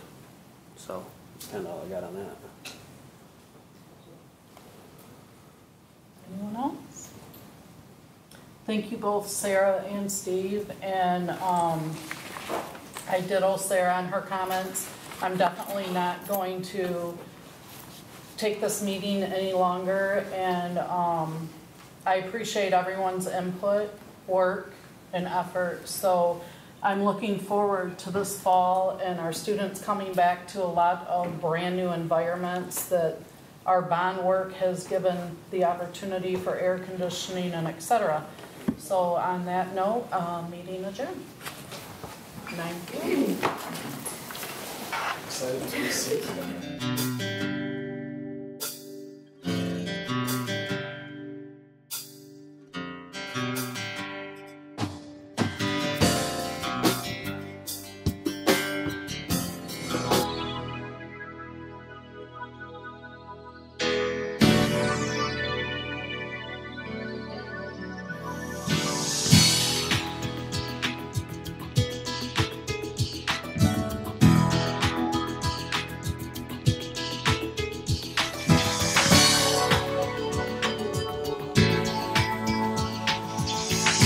Access Vision. Your voice, your community.